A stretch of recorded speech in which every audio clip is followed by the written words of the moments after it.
بسم الله الرحمن الرحيم الحمد لله رب العالمين والصلاة والسلام على سيدنا محمد وعلى آله وصحبه أجمعين. السلام عليكم ورحمة الله وبركاته. I hope you guys are all doing well and that you are enjoying this beautiful weather. Alhamdulillah. So let's just jump right into it, inshallah. Last week we talked in the Aqeedah. We started talking about different forms of major shirk, right? We explained what is major shirk and we gave some examples. So why is it dangerous to venerate, meaning to like honor, and to exaggerate the status of righteous people? Yes.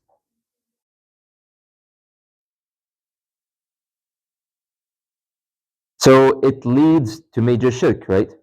So someone who's a very righteous person, it could be like a prophet, it could be just a righteous person in general, it could be a sheikh, it could be someone, and then to just keep praising them and glorifying them and honoring them, at one point there's going to be some shirk involved and even some major shirk involved. So what are some of the different forms of major shirk that we discussed so far? Yes, in the back.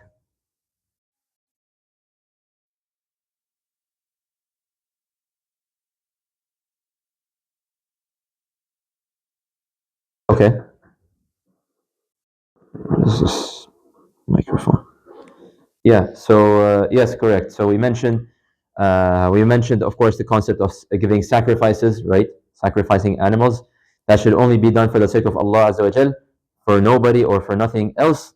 Whenever we just mentioned, exaggerating the status of righteous people. Sometimes it comes to the point where people start to devote their deeds to these kind of people. Like for example, some Shias they're devoting their actions to Ali bin Abi Talib radiallahu anhu, or like the Christians they do it with Prophet Isa alayhi salam, right? We also talked about the prohibition of building graves. Oh, sorry, not building graves. Of building shrines on top of graves, and of course calling upon the graves, because that is completely prohibited. A dead person cannot even respond to you, nor can he grant your wishes. So this is very, dumb, really. And of course, we mentioned the concept of magic that is completely haram. How should a Muslim act if he encounters a situation where he is uncertain if something is halal or haram? Yes, in the front.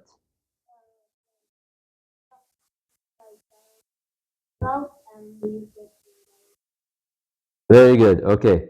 So you avoid that which you are not sure about, and you stick with that which you are sure about. So if you have something, and if you find yourself in a situation and you're like, oh, is this thing halal or haram? And you're not sure, the safest option here is to just completely avoid it. That way you don't have, any uncertainty in your heart that, oh, I might be committing something that is haram, right? Who can actually remind me what was the name of the quality? Yeah? Al-wara'. Very good. To have the quality of al-wara'. A person was certain that he used the washroom before leaving his house. And then at school, he was uncertain if he performed wudu after using the washroom, and so he needs now to pray. What should this person do? Yes?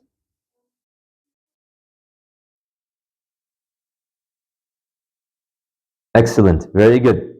He should go and make wudu before praying. Why? Because he's certain that he used the washroom. And using the washroom, we learned, it breaks your wudu. Okay? And he's not sure if he performed wudu again. So therefore, the hadith we learned, you leave that which is uncertain and you stick to that which you are certain about. So meaning, this person has to go and renew their wudu. A person joins Salatul Istisqa late and he had missed the first rak'ah.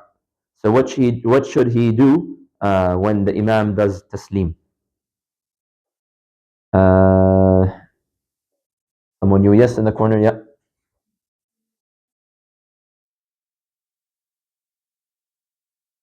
Excellent.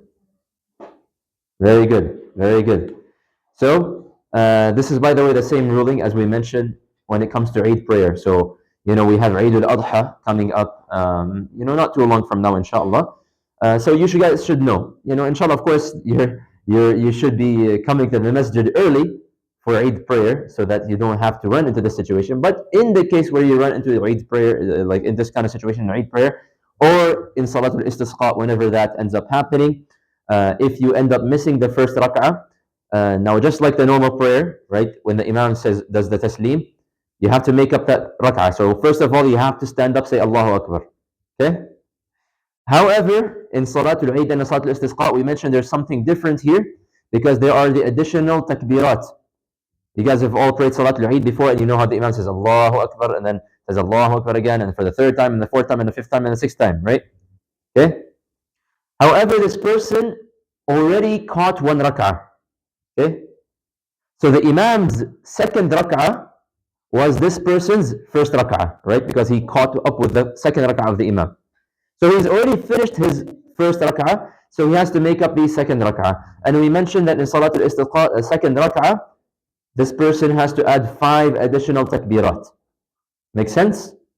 Once he does the 5 additional takbirat, then Surah Al-Fatiha, another surah, and then just finish the salah completely as normal. Does that make sense? Okay. What are the sunnahs when there is rainfall? Yes, in the front.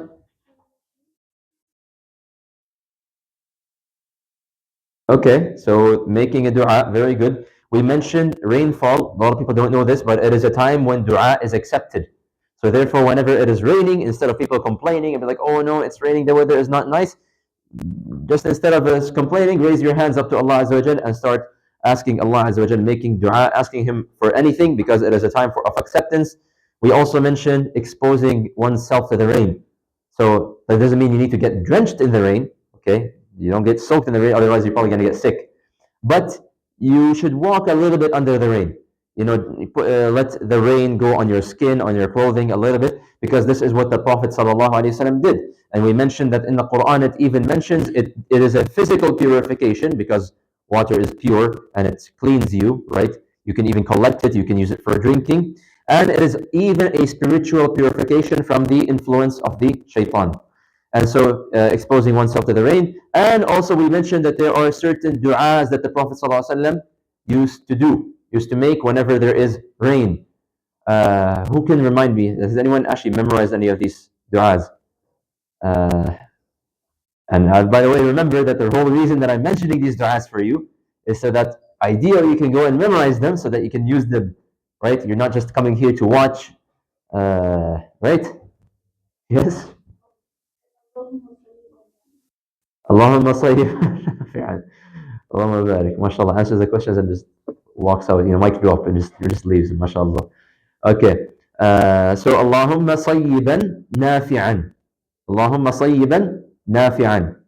And we also mentioned that he would add also Allahumma suqya rahmah. So basically, oh Allah, make this a beneficial rain and make this a rain of mercy. What if the rainfall is really hard? Yes? Allahumma hawalayna wala alayna. Oh Allah, take this heavy rain and put it around us and not upon us. Because sometimes too heavy of a rain sometimes might be a form of punishment. It causes houses to get flooded. It causes, damages to certain properties, and then the government, it costs them millions of dollars to go and clean up and rebuild certain things, right? Subhanallah. So we should all learn how to make these du'as. What was the initial count of the army of Quraysh? It's in the back. 1,300, very good. 1,300. Why did Abu Jahl refuse to return to Mecca when he heard that the caravan was safe? Yes, in the front. He wanted to show off, exactly. He wanted to show off in front of the Arabs that, look at us, we have a big army, we're really strong, and right? So this is what he was intending. Any questions about any of this stuff before I move on, inshallah? Cool? Okay, so far we've discussed what is shirk, right? Associating partners with Allah Azza wa Jal, and we mentioned different forms. Boys in the front? Boys in the front? Boys in the front? If you're going to sit in the front, you have to be quiet. So we mentioned major shirk, we defined it, we gave examples of it. So now let's actually talk about minor shirk, because this one is actually more common. and it does end up actually being a little bit more. So, of course, major shirk is dangerous because it takes a person out of Islam, but many people end up falling into minor shirk without them knowing that they are falling into minor shirk. So this is also really, really dangerous. Now, of course, just to recap, what is the difference between minor shirk and major shirk? We mentioned major shirk, first and foremost, it takes a person out of Islam. Any person who does an act of major shirk, such as any of the examples that we mentioned last week, or any other kind of examples of major shirk, this person, he is no longer a Muslim. Meaning, if this person now dies, he's dying as a kafir. He's dying as a mushrik. And he will not be taken to Jannah. He will be judged as a kafir, and he will be subject to an eternal punishment. So it's very, very, very, very dangerous. Okay? Unless, of course, he repented after doing this act of major shirk. Minor shirk is a little bit different because it does not take a person out of Islam. So yes, this person is sinful. Yes, this person has done something really, really, really, really bad. But we don't say that this person is a kafir. So meaning, if this person were to die, we still pray janazah prayer on him. We bury him with the Muslims, and we make dua for Allah to forgiveness, for Allah to forgive him. However, he is sinful, okay, and he is in a really bad situation. Okay, minor shirk is any action or any deed which ends up leading to major shirk. Okay, and we're going to give some examples, inshallah. So it does not nullify the tawheed. So a person still has tawheed in his heart, but it is now weakened. And now this person is at a higher risk of falling into major shirk. Is that clear? Very easy, right? Now, minor shirk, there are, we split them up into two separate types. There is the obvious minor shirk, and that's going to be our focus for today. The obvious minor shirk. And there is the hidden hidden minor shirk. The hidden minor shirk, which is actually more dangerous than the obvious one, because many people fall into that without them realizing. Okay? So we'll talk about the hidden one, inshallah, next week. So for today, we're going to talk about the obvious minor shirk. Now, what is obvious minor shirk? It's exactly as it sounds. It's a form of minor shirk that is obvious. Through a person's words, a person would say something and someone would say, they're like, oh, this person just did an act of minor shirk. Because those words are words of minor shirk. Or it could be an action that indicates minor shirk. Okay? So it can be verbal in their words, or it could be through their actions. Okay? So let's take them one by one. What is verbal minor shirk? What are some examples? First and foremost, to swear by anything or anyone other than Allah Azza wa Jal. Swearing by something else. Okay?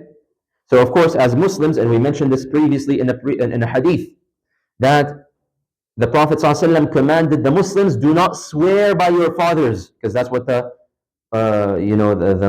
people in Jahiliyyah, they used to do, they swear by their fathers.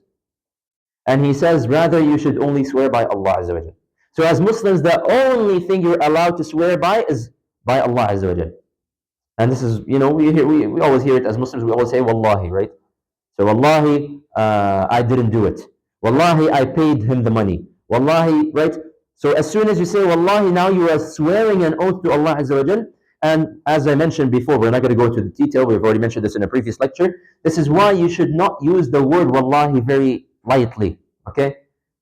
Oh, say Wallah, bro. Say Wallah, you did this. Say Wallah this. Say Wallah that. Wallah, I ate this. Wallah, I did that. Wallah, I said this. Okay? Don't make it a habit of saying Wallah too much in your common language. Okay? Because you're using the name of Allah in vain, and that's not very good. Okay? Now, if you're using it in your normal talk, right? We mentioned this in the past. If you say, oh, Wallahi, this is the best food in the world, right? You said Wallahi, but you didn't really intend to swear, right? Like you just kind of used to it. You don't have to do anything. You're not getting sinned for it, but you should try to make it a habit not to say Wallahi. But as soon as you're using it and you know that you are swearing by Allah, now this is something really, really serious, okay? And someone who swears by Allah Azza wa Jal and he's lying, this is now a major sin. This is one of the worst major sins, in fact. Okay? Because when you say Wallahi, now khalas, the person in front of you knows that you're telling the truth. So if you're lying, then this is one of the worst forms of major sins. So, one of the forms of minor shirk is to swear by something other than Allah. Okay? So, someone who says, oh, I swear by my father, I swear by my mother, I swear,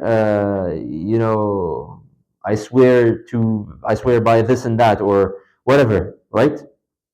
And so the Prophet ﷺ, he even indicated in a hadith that من حلف منكم باللات والعزى, whoever amongst you has made an oath, has sworn by Allat and Al-Uzza, which are the idols of Quraysh, of course, and once again, this was one of the norms of Jahiliyyah, then he tells them, you should say, La ilaha illallah.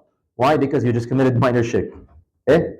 So swearing by anything or anyone other than Allah, this is a minor shirk. However, there's a condition here. There's a very important fact here that we need to understand. It only falls under minor shirk if a person says it without intending to glorify whatever they are swearing upon. So I'll give you an example. And it sometimes still happens in today's world amongst the Muslims. Sometimes people ignorantly, they swear by the Prophet ﷺ. I say, I swear by Muhammad ﷺ. Okay? They're not saying it as a form of worshipping Prophet Muhammad ﷺ, astaghfirullah, or that they are exaggerating him or raising their status. They're just trying to make their point. They're just trying to prove that they are being honest, and so they're saying, oh, I swear by Muhammad. This is, of course, haram. This is really bad. This is a really evil thing that you have just done. However, because you're not intending to venerate or exaggerate or to worship the Prophet ﷺ, it falls under minor shirk. Okay? So you did something bad, but at least it's not major shirk. However, and another thing that's very common also, it's said in Arabic, in Arab countries, you'll find people saying, oh, wal Kaaba, I swear by the Kaaba. This is haram, completely haram. Okay? And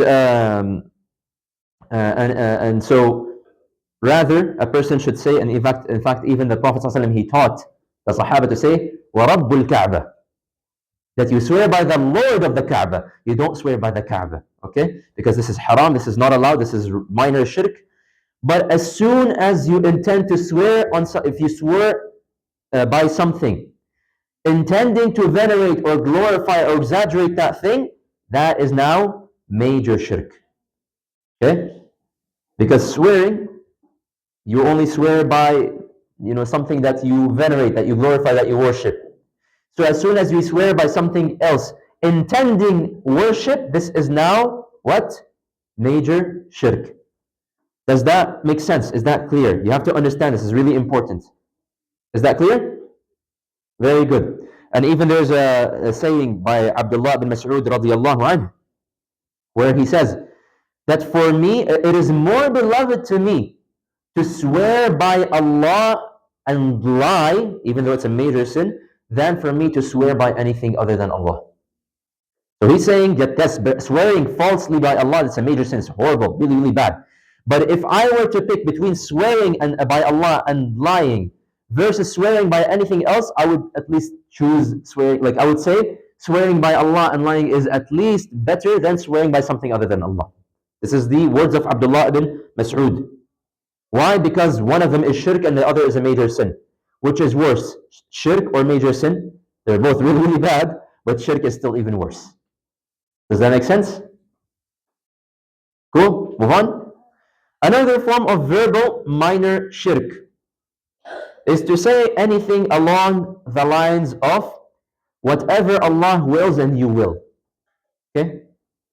So, this is kind of a different way of saying inshallah, but you're adding on to it inshallah. Okay? Because the Sahaba, sometimes they would say whatever Allah wills, and then whatever Allah wills and you will. Okay? So for example, just to give you an example, okay? That you tell someone, okay, I'm gonna go, I'll see you at 5 p.m. inshallah. Okay? So sometimes what they would say is, I'll see you at 5 p.m. if Allah wills, and you will as well. So now they're adding an aspect of will of control of power to that other person, that, oh, if you also don't will it, it's not going to happen. Okay? So anything along these phrases of whatever Allah wills and you will, or, oh, were it not for you and Allah, then something bad would have happened. Okay? If it were not for you, if it were not for Allah and you, I would have been in a lot of trouble. I would have been suffering right now. This is also bad, because now you're associating an aspect of power to someone other than Allah Azza wa Jal. Similarly, something by saying, oh, this is happening because of Allah's blessings and your blessings. Sure, what? You're sure your blessings, bro? Allah's blessings and your blessings? How does this person have blessings on top of Allah's blessings? Right? And so the Prophet ﷺ, he commanded the Sahaba, we mentioned this in the previous slide, he commanded the Sahaba, instead of swearing by the Kaaba, to swear by the Lord of the Kaaba, and instead of saying whatever Allah wills and you will, whatever Allah wills and then what you will. I know it sounds a little bit confusing, like what the heck is this guy talking about? Okay? But you have to understand that first and foremost, all power and all the control and all the will belongs to Allah Azza wa Jal. Only Allah is in control of everything. Nobody, no individual has any form of control.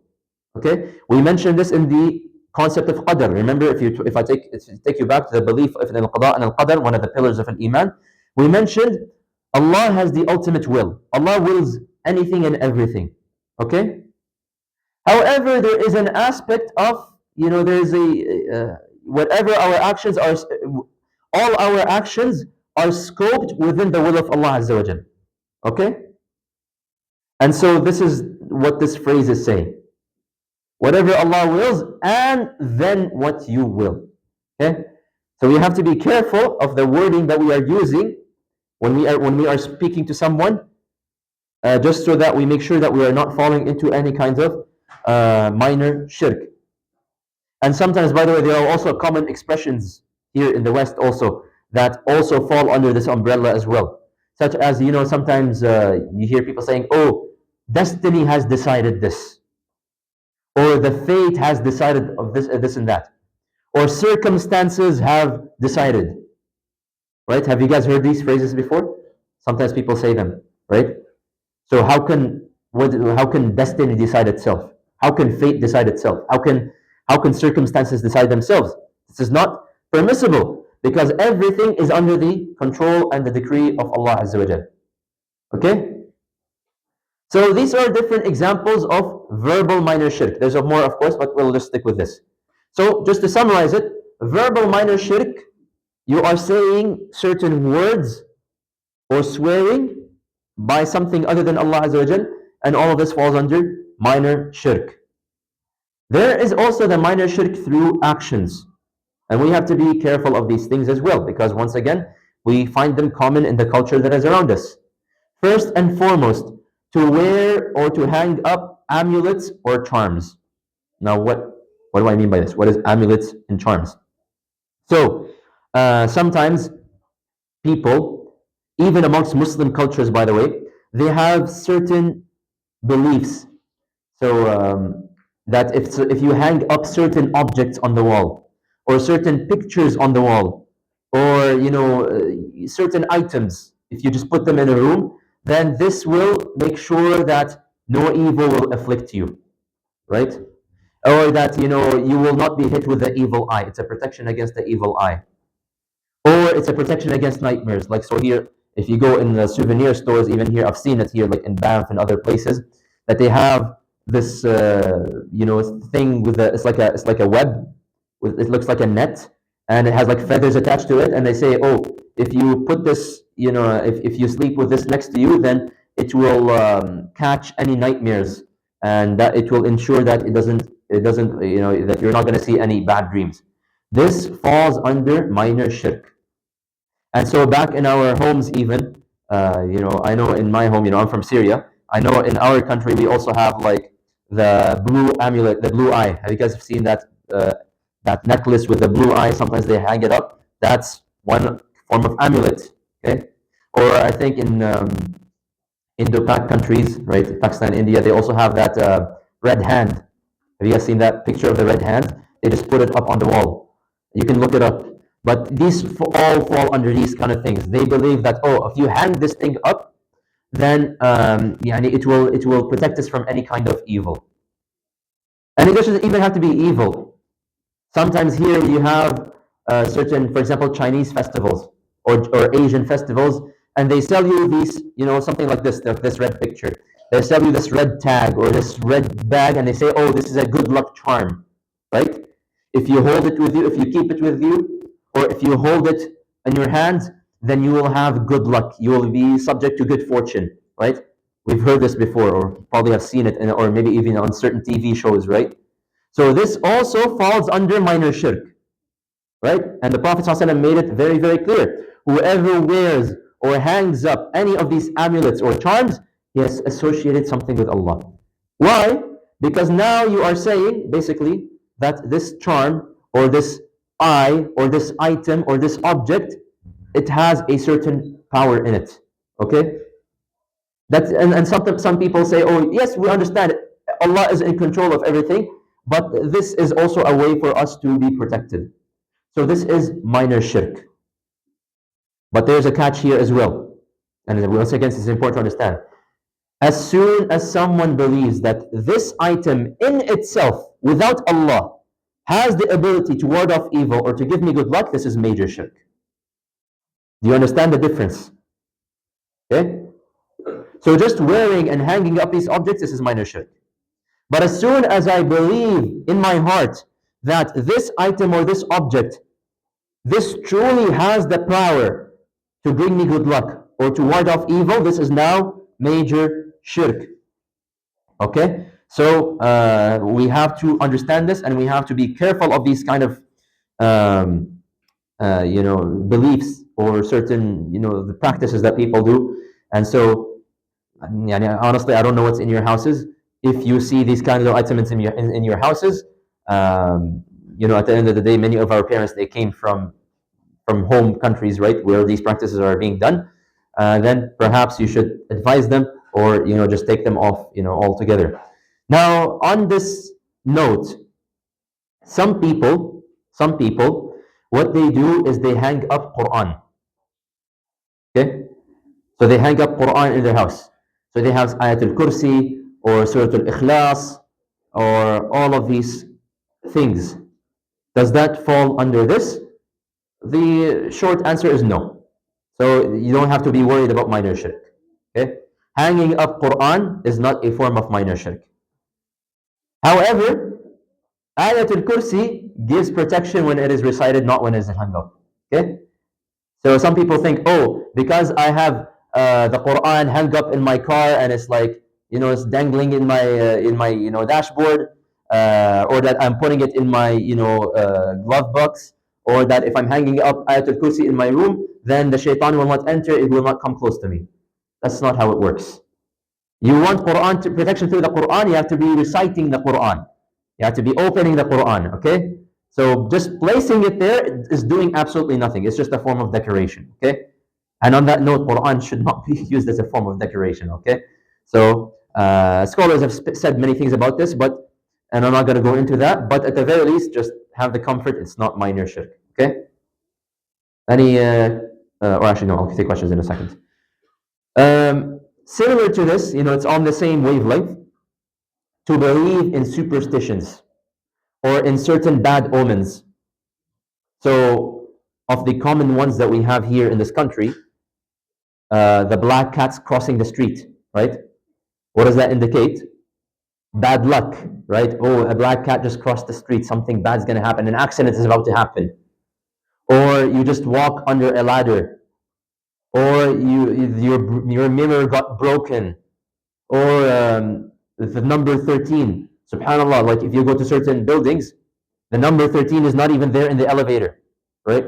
Why? Because it's a superstition that 13, the Friday the 13th. Have you guys all heard of Friday the 13th, right? Why is it a big deal here? Oh, they're like, oh, it's the Friday of the bad luck, right? It's going to be something really bad, and so on and so forth. There's many forms of these kind of superstitions, but all of these altogether, they constitute minor shirk. Anyone who believes in these superstitions, is a form of minor shirk. Because he said, the Prophet ﷺ said it 3 times. He says, At-tiyaratu shirk. At-tiyaratu shirk, at-tiyaratu shirk. Taking omens or believing in superstitions is shirk, and he repeated it 3 times. And this is so superstitions, it could be linked to certain objects, like a broken mirror. It could be linked to certain animals, like a black cat today. Even back in the days of, in certain nations, they would have this action, something called at-tatayyur. The Quran mentions it in the Quran. قالوا إنا تطيرنا بكم. Right? So the people, the nation, they would say to their prophets, we see you as a bad omen. إنا تطيرنا بكم. Okay? And there's different verses. So the people of Salih, for example, right? قالوا تطيرنا بك وبمن معك. When Prophet Salih alayhi salam went to his tribe and he invited them to worship Allah Azza wa Jal alone, they said to him, what did they say to him? قالوا تطيرنا بك وبمن معك. That we see you and the believers behind you as a bad omen. Something bad is going to happen if we follow you. Okay? So this is all a form of minor shirk. And similarly, just like we mentioned the previous things, believing that a black cat has the power to bring in evil, and apply that example into any other kinds of superstitions and bad omens, this is now major shirk. You have associated this black cat as a partner with Allah Azza wa Jal. That because you're saying that this black cat has power in itself to do this. Okay? And so this is something we need to be very mindful of and to just completely avoid. This is all minor shirk. And the last one we will mention, going to fortune tellers or to soothsayers. Fortune tellers are basically people, just like this picture. You've all seen this in the cartoons or in TV shows, or perhaps even in certain festivals, right? That you go into a tent and you pay like $5 to this person, and they have a crystal ball, and they'll close their eyes and they'll do this mumbling, and then they will tell you, oh, this is what's going to happen to you in the future. You're gonna have an accident in 6 years, or you're gonna make $1 million in 5 years, and they're gonna start making predictions about the future. Soothsayers are people who mention things about the past, which are like unknown to people, and they start to tell you, oh, this is in fact how certain things happened, and 20,000 years ago, and then once again, very similar to kind of fortune telling, okay, and anything along that line. So sometimes people, you'll find certain individuals, you can even see them on YouTube. There's something called horoscopes, right? So they take your zodiac sign, for example, right? Oh, are you a Sagittarius, or are you a Gemini or whatever? And then what year were you born in? What day were you born in? And then they look at the alignment of whatever. They take some cards and they do what are the cards, and then they make predictions about you again. And they say that this year is going to be a good year for you. This year you're going to lose something very important, and something along those lines, right? Or something called astrology. Okay, Astrology is also, certain people, they look at the alignment of the planets. They look at, oh, Saturn right now is right here, Mars is right here, Venus is right here, Earth, the Sun. Oh, the planets have aligned, and therefore this year is something really bad is going to happen to the world. Okay, any kind of practices which falls along the lines of what I'm saying is minor shirk. And in our countries as well, in our home countries, once again, a lot of our countries, we have this kind of practices. Have you guys seen palm reading? Or like, some you'll find like old ladies tell me, oh, give me your palm and I'll tell you what's going to happen to you. And then they'll just like start touching your hands and saying, oh, look, your hands have, there's a line here and another line here and another line here. Oh, wow, that means that you're destined to do some great things in the future. Oh, that means that you're going to be, I don't know, something bad is going to happen to you. Or sometimes reading the remains of a coffee cup. Okay? Have you guys seen that or heard that before? So they would take like I know it's there in my country as well. They would like take Arabic coffee, Like after you finish drinking it, they're like, "Oh, give me the remaining remains of that cup," and then they will see the pattern that's on the cup. You know how once you drink coffee or something, it leaves a pattern or just leaves like stain on the side of the cup before you wash it. So they will study that stain and that pattern, and they will say once again they will start making predictions. This is all once again minor shirk. All of this is minor shirk, and in fact, this is really dangerous because the Prophet ﷺ, he says, whoever visits a fortune teller, okay, and he asks him about anything, this person, not only has he committed minor shirk, his prayers are not accepted for 40 days. So this is really dangerous. Okay? Some people, they think of it as a joke. Oh, I'm just doing it for funsies, like it's just funny. What's this person is going to say? Oh, he said, look, oh, wow. He said, I'm going to have a bad luck. I'm going to say, I'm going to have something good. This is dangerous. Prayers will not be accepted for 40 days, 40 nights. If for a person who simply goes and asks anything, he hasn't even listened to what he has to say. As for the person who goes to such a person and listens to their fortune and believes what they have said, he has committed major shirk. Why? Because they now believe that this person has the knowledge of the unseen. And only Allah Azza wa Jal has access to the unseen. وعنده خزائن الغيب لا يعلمها إلا هو. Allah Azza wa Jalla says this in the Quran, that He has the full knowledge of the unseen. Nobody has access to this knowledge other than Allah Azza wa Jalla. So anybody who believes in the words of these liars, then he has committed major shirk. Now, if someone goes to expose these people as liars, then this does not fall into shirk. And in fact, this is probably a good deed now. Someone who goes to these people and exposes their nature to the people and tells them, don't pay money to these people, they are liars, they don't know the future, and you convince people to stay away from them, then honestly, this is something that you should be doing. And this is a good deed now, that you're pushing people away from them. Okay? So, these are different examples of obvious minor shirk through words or through actions.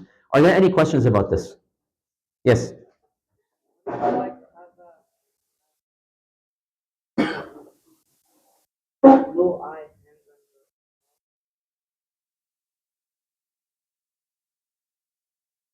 It's just if it's just a design, that's a different story. But it's a very interesting design that you want to have an eye on your wall. um, so just avoid, ya akhi. Put up Ayatul Kursi, it's at least better for you. Yes, question?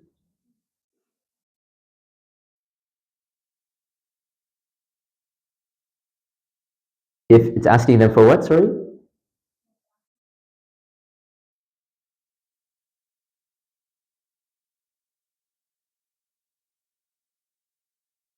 If you believe in what they say.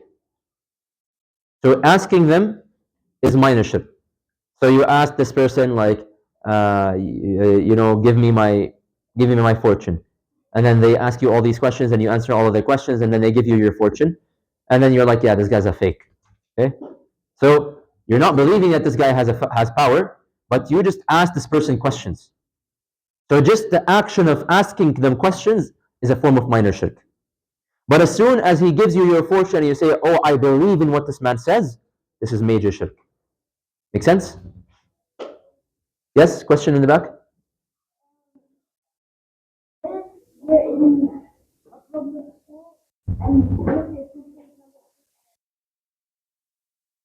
Well, yani, you're not the one who's hanging it, right? So you're not the one who's doing the shirk.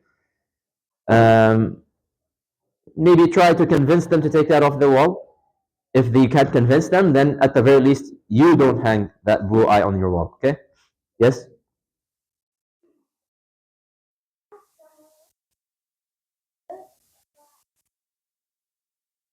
It is minor shirk. Because why would you ask someone else what's going to happen in the future?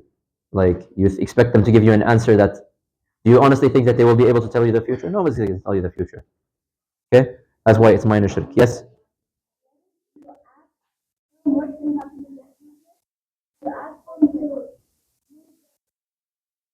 So that's what I just said. If you're proving to other people that these people are liars, then this is a good thing. Okay? But if you're simply asking them for the sake of asking them, now you're in this minor shirk. Okay, yes. Yes. You cannot swear on your life. You swear by Allah Azza wa Jal. Yes. um, no, no, that is not shirk. To say good luck to someone, um, that's another way of saying, I hope, you have good qadr, right? Like, that's not really a minor shirk. Okay. Yes.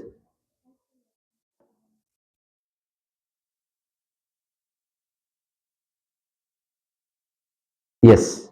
If you see someone who has these good luck charms or hiding these items, or sometimes people have these power stones, right? These stones that if you hold them, they'll give you, whatever they call them, the chakra, or the energy flows through you, or some people actually believe that. So if you see the people doing these kind of practices, you need to tell them, "Akhi, you should not be doing that."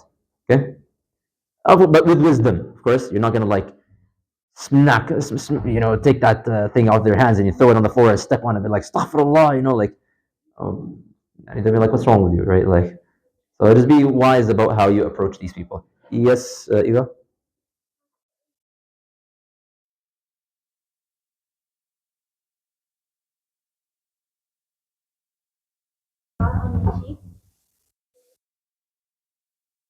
So again, if they write Quran on you, anything to do with Quran is not shirk. Okay, writing Quran, I don't know why would they write Quran on you, but if they write Quran on you, that's not really shirk, because Quran is the words of Allah Azza wa Jal. However, it's not doing anything. Like their belief of them writing dua on you, or that you keep the surah in your pocket or whatever, that's just, it's just fairy tales. It doesn't do anything. But du'as should not be written. Du'as is not Quran. Okay, so du'as should not be written. Unless this person is writing dua so that he can read it. Okay, I keep forgetting this dua of, I don't know, of entering the washroom. I'm going to write it on my hand so I can read it. That's a different story. Okay?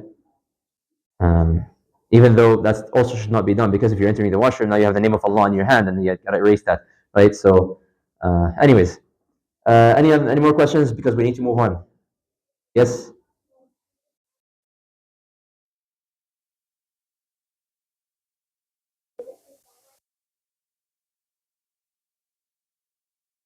Well, first of all, if you pick up a coin on the ground, you should just not give it to anyone, because it's not your coin, right? Um, but what some people do is they toss that coin in a pond, right, or in a fountain, and then like, oh yeah, it's going to be a good luck. That's minor shirk. Um, yeah, two more questions and then we need to move on. Khalas. Okay, yes, first, yeah.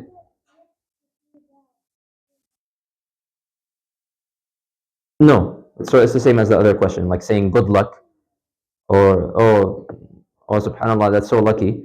Now, of course, you're not saying it because you're saying it knowing that Allah Azza wa Jalla has given that qadr to that person, right? So it's not that you're like associating a partner with Allah or anyone with Allah. Okay? Yes, in the back?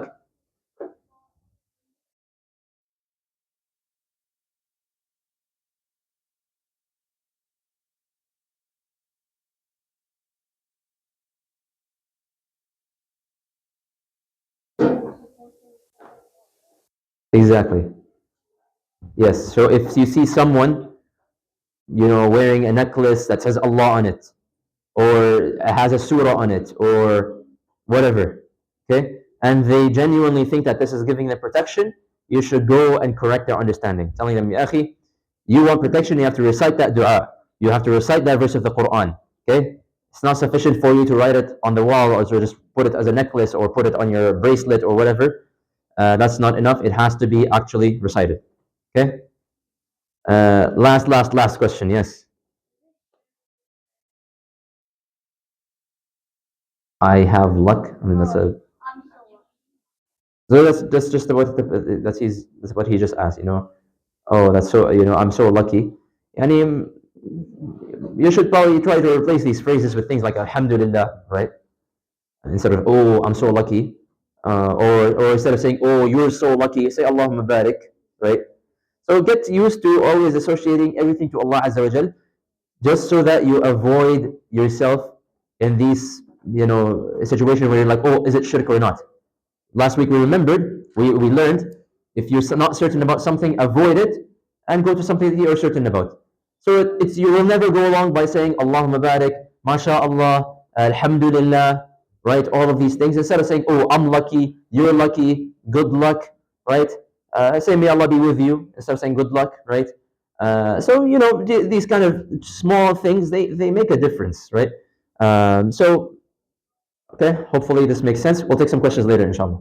So last week we discussed the hadith, or sorry, I gave you the hadith عن أنس بن مالك رضي الله عنه قال أن رسول الله صلى الله عليه وسلم قال من أحب أن يبسط له في رزقه. So Anas bin Malik رضي الله عنه, he narrated this hadith.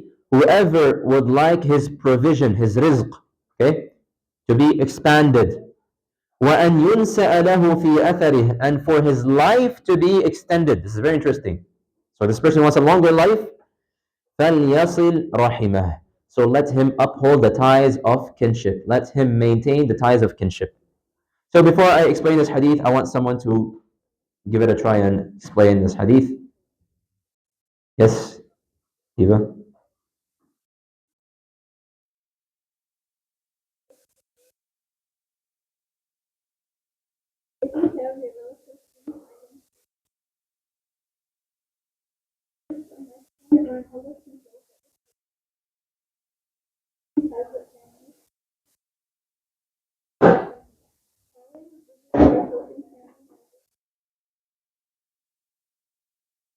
Mm-hmm.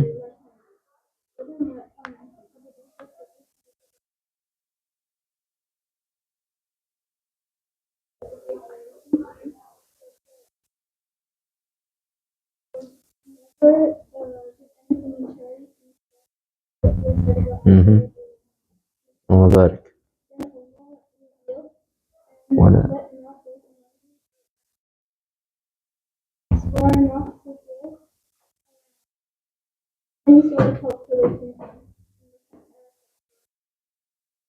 Allah barik. I always love your hadith research. It's like so well written, and like you give examples and quotes from the Quran and everything. Allah barik. So well done. Yeah, alhamdulillah. So you even give examples I didn't even think about. But very good. So we'll expand inshallah a little bit more on what you just mentioned.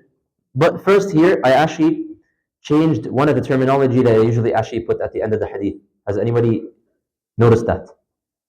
What did I change? Yes? I put agreed upon. I did not put Al-Bukhari, I did not put Muslim, I did not put Abu Dawood, I did not put this. I just put agreed upon. Muttafaqun alayh. And I actually did that on purpose. Because if you were to open a book of hadith, you will not find narrated by Al-Bukhari and Al-Muslim. You will find muttafaqun alayh. So what does muttafaqun alayh mean? You should memorize this. Muttafaqun alayh, or agreed upon, means that both Al-Imam Al-Bukhari and Al-Imam Muslim have the same exact hadith written down word for word. Okay? Say that again. So this means, muttafaqun alayh means that hadith has been narrated by Al-Imam Al-Bukhari and Al-Imam Muslim, which are of course the top authorities when it comes to narrating hadith. In their Sahih, like Sahih Al-Bukhari, Sahih Muslim. But it's not just that they both have the same version of the hadith, they have the exact word. Okay? The exact wording, the exact words, everything is the exact same, identical hadith. So they put this phrasing, muttafaqun alayh. Meaning this hadith, we know 100% without any doubt that the Prophet ﷺ actually said this. Like this is like the highest authenticity that can exist out there. Does that make sense? Okay? So please memorize this from now on. Whenever you see any hadith anywhere in the world that says agreed upon, immediately you should think, oh wow, this is like the top authenticity. It means 100% The Prophet ﷺ said this. Why? Because both it's found in both Sahih al-Bukhari and Sahih Muslim with the exact same wording. Okay? So I wanted to clarify that, inshallah. So moving on. Obviously, this hadith, as our friend here mentioned, it is talking about the ties of kinship, the importance of social relationships, and being good to our family members. So, what is actually called what is silatul rahim? What does it mean, ties of kinship? So, it is defined as to show goodness. Okay, to show goodness to your relatives in any kind of way, but either by saying good words to them, by doing good deeds to them. So this could be things like, oh, you're just picking up the phone and you're talking to them, right? You're checking up on them. You visit them regularly. They're sick, okay, you went and you visited their house. Whenever they need something, you're there to help them out. Whenever it is Eid, even if they're not here in Calgary, you pick up the phone and you talk to them, you give salam to them, you congratulate them, right? You're not just like completely disconnected from them. This is what it means to maintain the ties of kinship, to be connected with your relatives. Okay? And so, what are the relatives here? Please leave the donation machine if you're not actually donating. Okay? That's not a game. It's not a toy. Okay? What's wrong with these kids? So, when I say relatives, what does Islam really mean? Because the word relatives is so open. Does that mean I should also be connecting the ties of kinship to my 10th cousin that I don't even know? So the scholars clarify. There's stages. Okay, there's different levels of the of relatives, and on the first and the highest level is your parents, your mom and dad. And the reason why I'm being very explicit when I am saying this is because there is an ideology here in the West. And I know you guys are a little bit younger now, but I promise you, you will hear people in public schools or even in Islamic schools, when they get closer to 18 years old, they will start to say, what will they start saying? They will say, oh, you know what, I can't wait till I become 18 years old. I'm going to move out of my house. I'm finally going to leave my parents. And this is unfortunately much more common than you think. And by the way, this is one of the biggest reasons why you find a lot of white people here, a lot of Canadians here, all they have is dogs. You'll find one guy who's living by himself and he has 5 dogs to keep him company. And you'll find them lonely. In their senior homes, they're lonely. And they usually die alone. Why? Because their kids end up leaving them. And in all reality, they probably also left their parents as well. Just because, their parents treated them a certain way, or because they were too strict on them, or because they used to not allow them to go and hang out with certain friends, or not to play with certain video games. They're like, I can't wait till I become a certain age so I can just abandon my parents and I can just go live on my own. I'm a strong, independent man. I'm a strong, independent woman. I can go and get my own job. I can go and find my own place to stay. This is the essence of cutting off your ties of kinship. And this is one of the worst crimes that you can do. Why? I'm going to mention that in the next slide, inshallah. But on the first level of connecting the ties of kinship, mom and dad. You have to be checking on your mom and dad, talking to them. Alhamdulillah, you were living with your parents, so being good to them in terms of your speech, in terms of your action towards them, right? It's written all over the Quran, right? Minding your tone with them, addressing them respectfully. Okay, I'm not saying you have to agree with every single thing that mom and dad tells you, okay? At the end of the day, your mom and dad, they're probably like 20, 30, 40 years older than you. So not everything that they're going to tell you, you're going to agree with. But just because you don't agree with someone does not give you the right to go and speak to them disrespectfully. Or to tell them, oh, I'm sick of you, mom, or I'm sick of you, dad, or saying something along these lines. And the reason I'm saying this is because they happen. We get sometimes phone calls here in the masjid, moms calling the imam, or moms or dad's parents calling the imam, please help us with our child, he's speaking to us in this way. What do we do? And parents are like crying to the imams and to the scholars and to whatever, because they want help. They're like, what can we do to our child? Our child is not listening to us. Our child speaks to us disrespectfully. Our child, when we tell him, don't do that, they're like, we don't care, we're going to do it anyways. So not only are you being disrespectful to the parents, you're committing one of the highest crimes in Islam. And we're going to mention why in a second. But of the levels of the relatives we're talking about is also your siblings. This is your next closest, right, circle. If you have brothers, if you have sisters. So again, look, fights happen, okay? Sometimes you don't get along. Sometimes you bicker with each other. Sometimes, it gets physical. Sometimes, okay, someone smacks you. Sometimes, like you smack, your brother smacks you in the back of your head, and you get triggered, and you like just smack him in the face, and then he pushes you down, okay? Or sometimes you disagree on something. Sometimes he makes fun of you. Look, that happens in every single family. Sometimes people have this imaginary thought, and they convince themselves that only my family is this bad.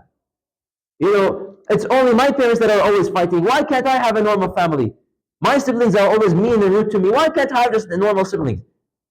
Habibi, you are deluded. You're delusional if you think that's only your family.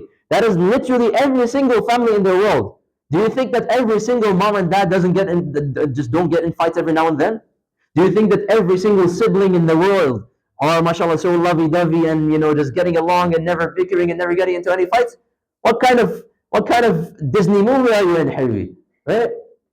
So it's normal. These things happen. But you never ever use that as a reasoning or justification or as an excuse that, what, I'm never going to talk to my parents again. Or I'm never going to talk to my brother or sister again just because I just don't like them. I hate them. Right? This is one of the worst things that you can do. But then even beyond your own siblings, you have your uncles, your aunties, right? Your cousins, your grandparents as well, and then the other relatives out there. Okay? So all of these fall under the relatives, the circle of relatives that you should be doing whatever effort you can to maintain the ties of kinship upon. Now, maintaining the ties of kinship does not necessarily mean that you have to talk to them every single day, okay? We all have certain uncles back in our home countries, back in Pakistan, back in Syria, back in Egypt. We sometimes talk to them from Eid to Eid, right? Or from like month to month. And that's fine, Yahi. They're living in a different time zone. You're living in a different time zone. They have their work. You have your business. But you're not cutting them off. That's what's the important thing. You're trying every now and then. Okay, maybe you heard your parents talking to them on the phone. You're like, oh, mom, can I just quickly give salam to them? It could be like 5 seconds. Oh, Ammo, salam, I heard you talking to my brother. I just wanted to give you salam before I went and did my homework. Khalas, that's it. That's all you had to do. Alhamdulillah, you just maintain the ties with your uncle. Same thing with your cousin. Same thing with your grandparents. Obviously, with your parents and with your siblings, you got to do a little bit more effort than that. It's not just it's not sufficient for you to just say Salaam alaikum, mom and dad. I just wanted to give salam to you because I'm busy for the rest of the day and I cannot talk to you. What kind of son or daughter are you? Huh? What kind of thought? You don't do that to mom or dad, right? You have to talk to them. Now you can of course be respectful about them if you're busy and you're like, oh mom, dad, today's a little bit of a busy day. I might not have some time to hang out with you. You can deliver that respectfully, okay? But the expectation is that you're putting in a little bit more effort with them, right? And this is all logical. Now, what if I have a relative, okay? And again, pay attention to this. What if I have a relative that I am trying to connect with them, but they are refusing? And subhanAllah, we have certain cases of this. That, families get in fights. Sometimes, I don't know, it just happens. Sometimes a person's father gets in a fight with the uncle. And so they end up becoming completely distant from one another. And then you try to call your uncle, and then the uncle looks, oh, it's because you're the son of your father whom he's in a fight with. They're not going to talk to you anymore. Okay? What do I do in this case? In that case, you are still expected to put in the effort. Okay? So you should still try. You should still try to put that phone call every now and then. So it's not, the point here is, you should not have the attitude, oh, you know what, they're not answering, I called them twice and they're not answering the phone, I'm never going to call them again until they call me back. Well, he's never going to call you back. So you're saying you're never going to call him now? So that's wrong. So you should still put in the effort to maintain that ties. Whether they want to maintain the ties or not, that's up to them. And Allah Azza wa Jalla shall question them on the Day of Judgment. But at least you need to take care of yourself. Because Allah Azza wa Jalla shall ask you about this on the day of judgment. And so you can say, you know what, oh Allah, I tried.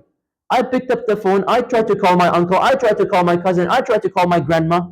And subhanAllah, we have sometimes heartbreaking cases here in the community where the parents refuse to talk to their kids. SubhanAllah, can you imagine?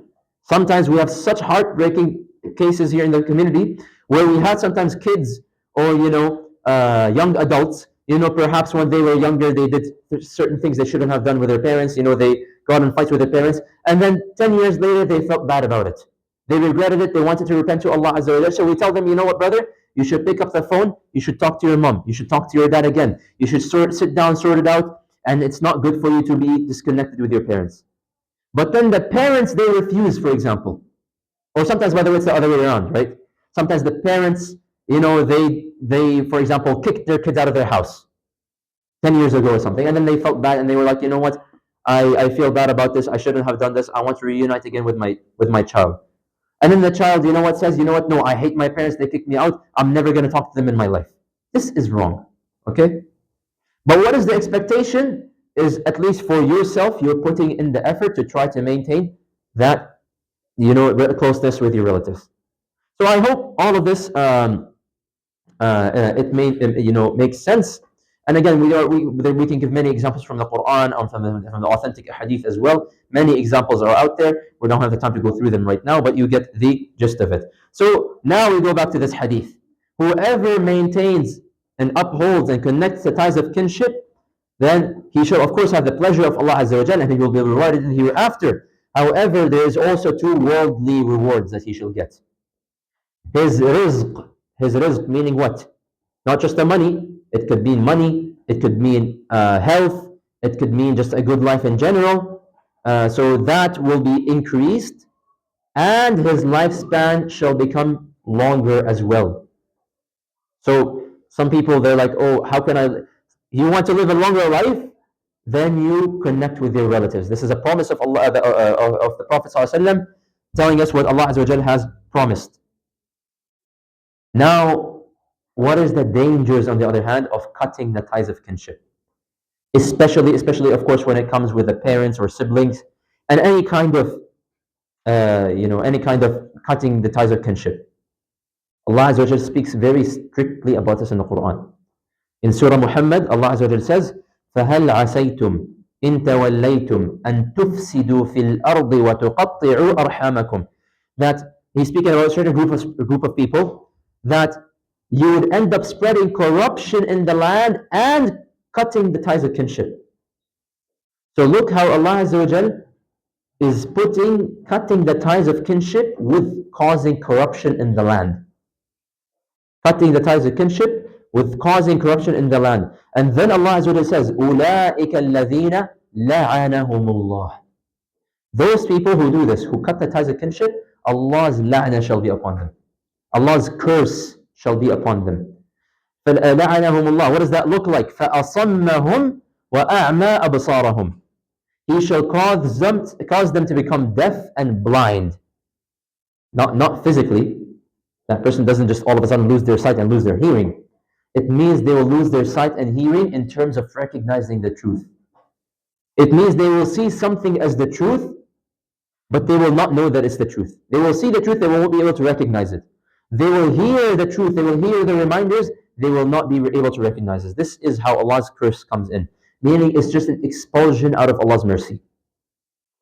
So this is very, very dangerous. And in an authentic hadith as well, the Prophet ﷺ, he says, there is no sin that deserves the punishment of Allah and that brings the punishment of Allah quicker than committing dhulm, transgression, and cutting the ties of kinship.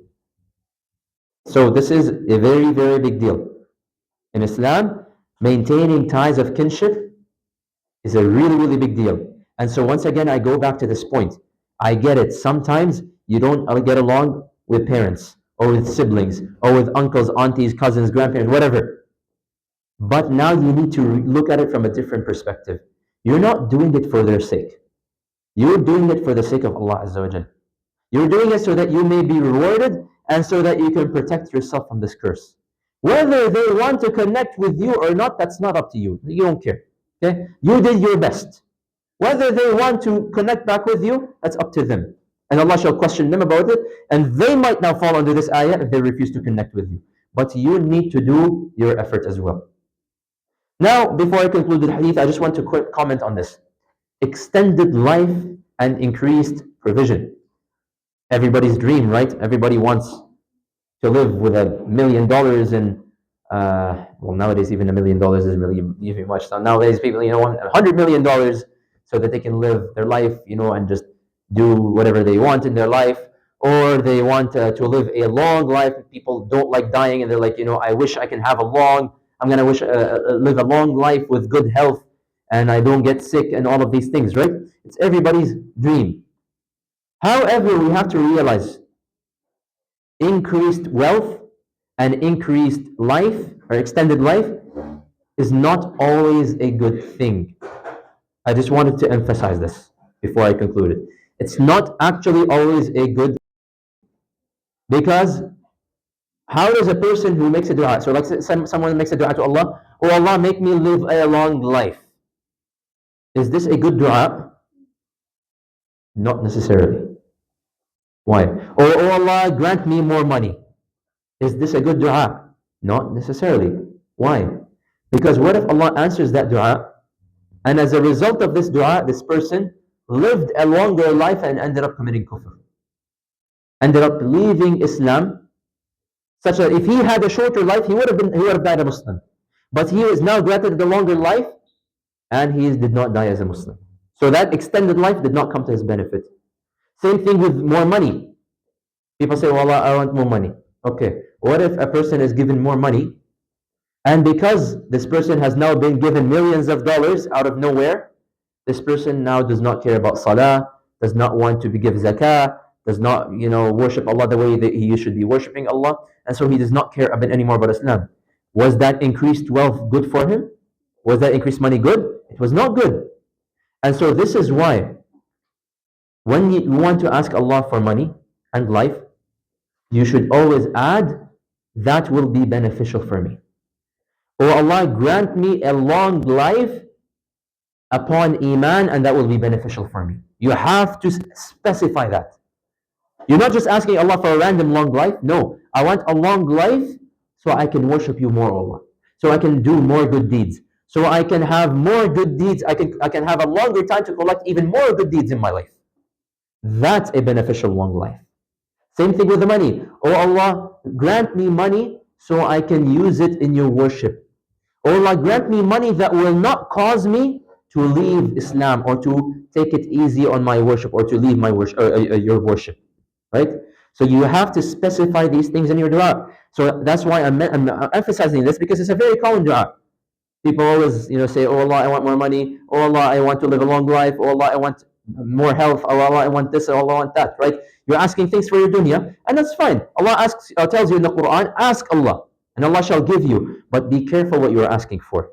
Make sure what you are asking for is not going to cause your own destruction. And Allah Azza wa Jal even mentions this in the Quran in Surah Al Imran.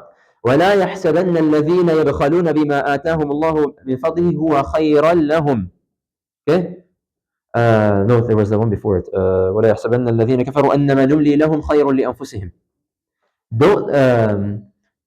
Those who disbelieve, the kuffar, they shouldn't think for a second that we're giving them a long life. So subhanallah, this is very relevant. In today's world, you'll take a look around and you'll find the richest people in the world are the kuffar. And the ones who are the criminals. And they're living a long life and they have all the money. And it almost looks like they're doing whatever they want.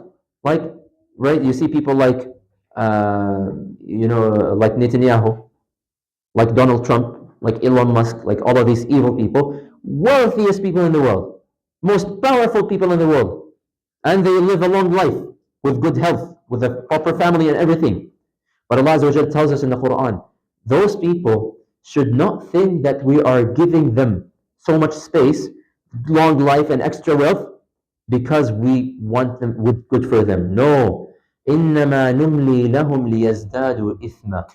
We are giving them these kind of quote unquote blessings, money and life, so that they can fall into more sin.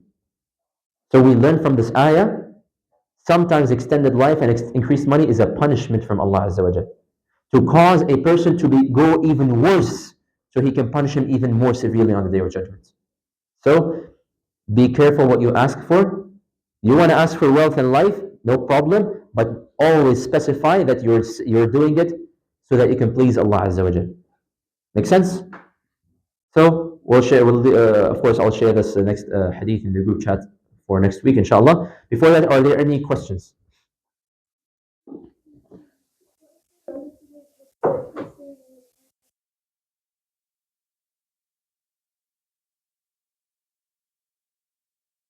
You put your effort. Yes, you should still try to do your effort. And like I said, I'm not saying you have to be like so close with them. Okay, you know that this person is harmful to you. You know that this person is going to give you, he make you hear hurtful words, or maybe they will even physically harm you. I don't know, right? So according to the situation, right? But at the very least, you should say, Assalamu alaikum, uncle. I just wanted to wish you a Eid Mubarak. Okay, and then just walk away. That's it. That's all you have to do. So you don't have to go above and beyond. Okay. Question? You can say the dua in English. Yes. Any other questions? Okay. What is meant by minor shirk? That's the question for you. What is meant by minor shirk? Yes, Muhammad.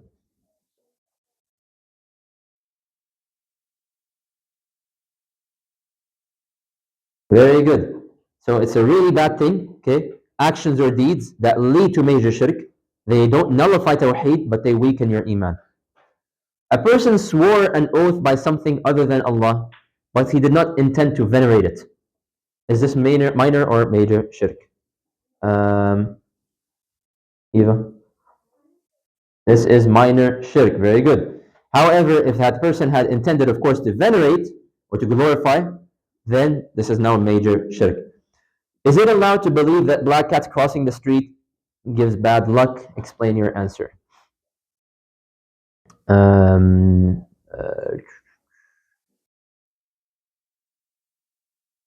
uh, yes.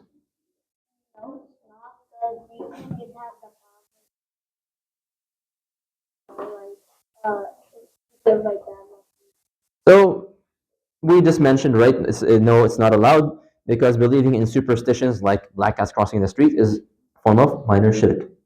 Why is it dangerous to ask anything from a fortune teller or soothsayer or any of these kind of like people who predict, quote unquote, predict the future? Yes. Yes, you. Red, in the red. You're wearing red. Yes, you. Yes.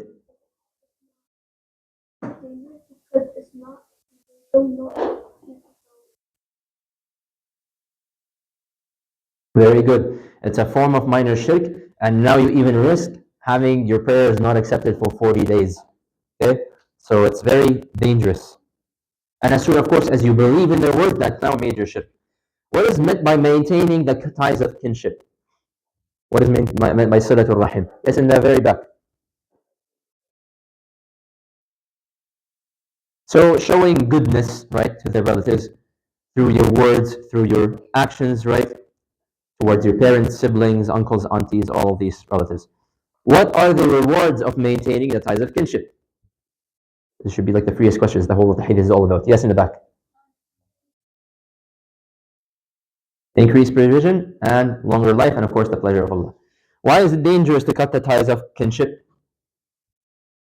Yes, Adam.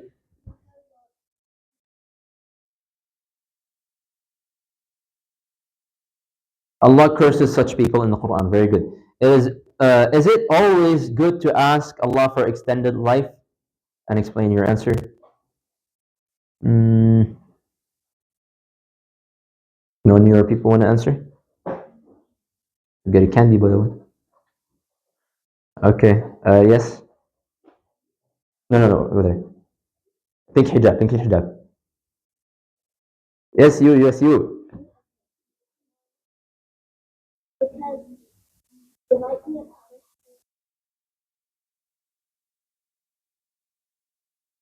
So when is extended life considered to be good? Exactly. So it's good only if it's used to worship Allah. So it's not always good. It's only good if I'm specifying that I'm using it to worship Allah Azza wa Jal. Make sense? Any questions? Okay. So continuing off where we left off in fiqh. So we've spoken about several voluntary prayers so far. We spoke about witr prayer and we explained that. We spoke about Salatul Kusuf wal Khusuf. We spoke about Istisqa. So today actually we're going to wrap up the topic of voluntary prayers. So, we'll start first of all with what are the prohibited times of prayer. So, boys and girls, please pay attention because this is very important. There are certain times in the day where it is prohibited for you to pray. You should not be performing prayers during those times. Which prayers are you not supposed to perform? The extra voluntary prayers, meaning the nawafil. Okay? In those times, nawafil are not allowed to be performed. And I'm going to clarify this in a second. Unless there is a reason for performing that prayer. Okay? Let me repeat it again.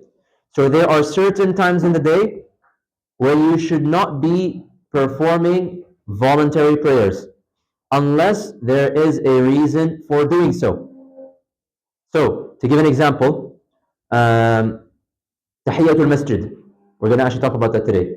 Tahiyatul Masjid is as soon as you arrive to the masjid, it is sunnah to offer 2 rakahs of sunnah. We guys know this, right? When you enter a masjid, you're supposed to offer 2 rakahs of sunnah. This, now what if I go in one of the prohibited times? Should I be offering Tahiyatul Masjid? The answer is yes. You can offer Tahiyatul Masjid because you're doing it for a reason.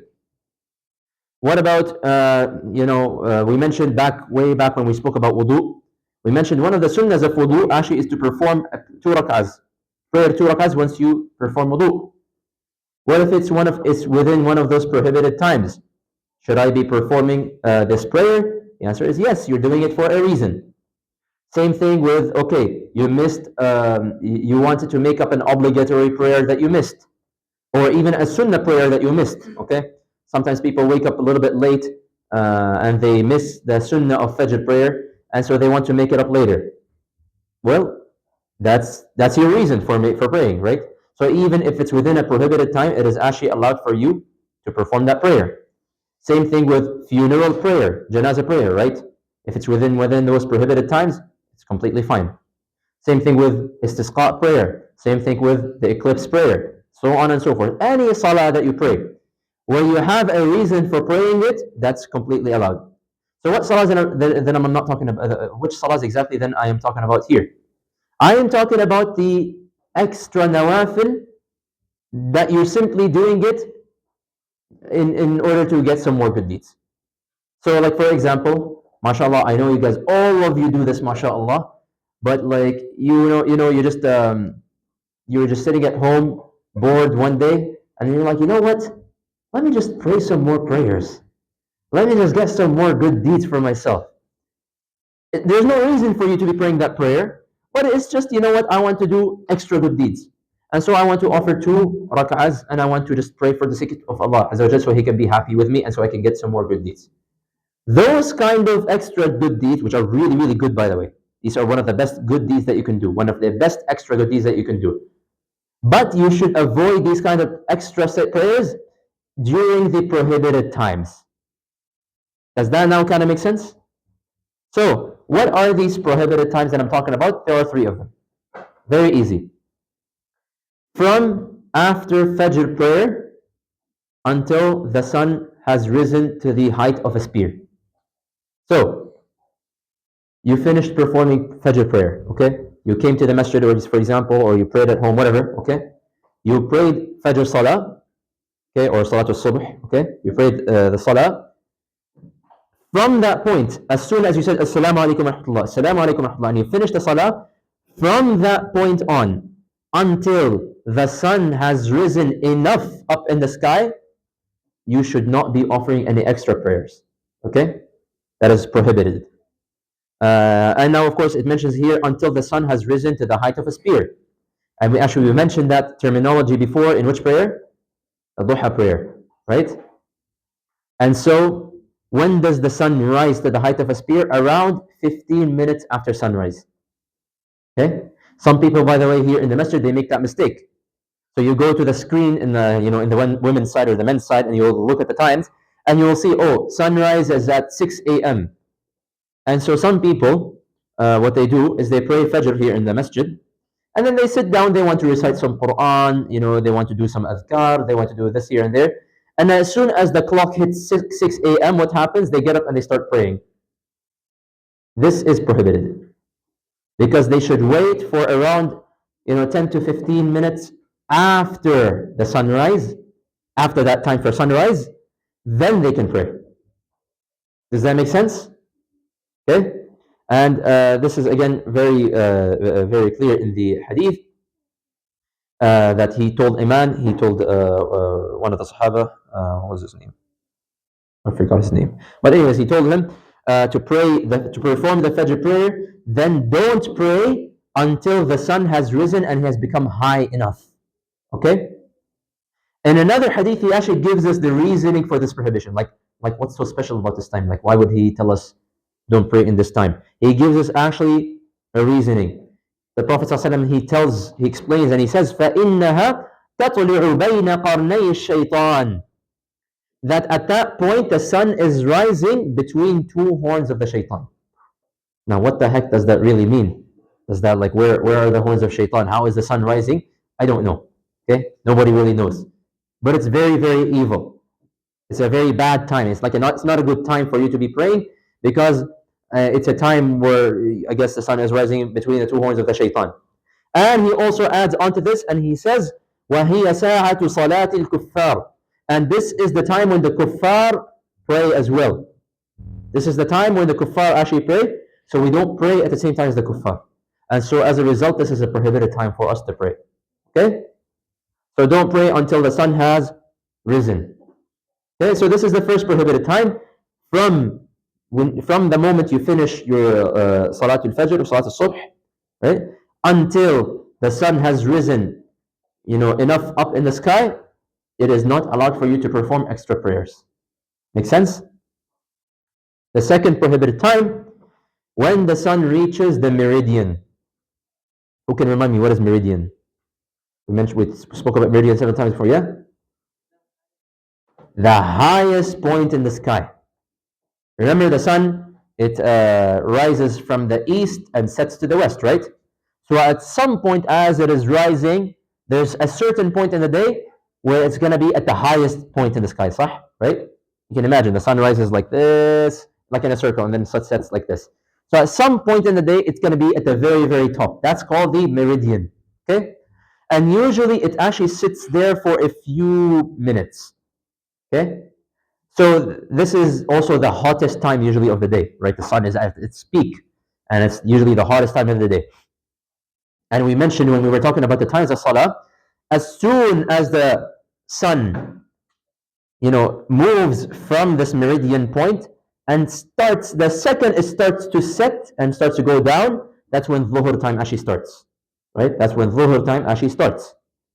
But from that point, while the sun is at its highest, you are not allowed, it's a time of prohibition.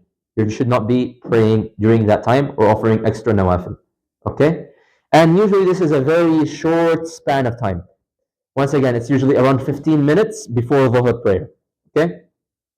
So 15 minutes before Dhuhr prayer is usually that time. This is the type of prohibition where you should not be offering any extra prayers.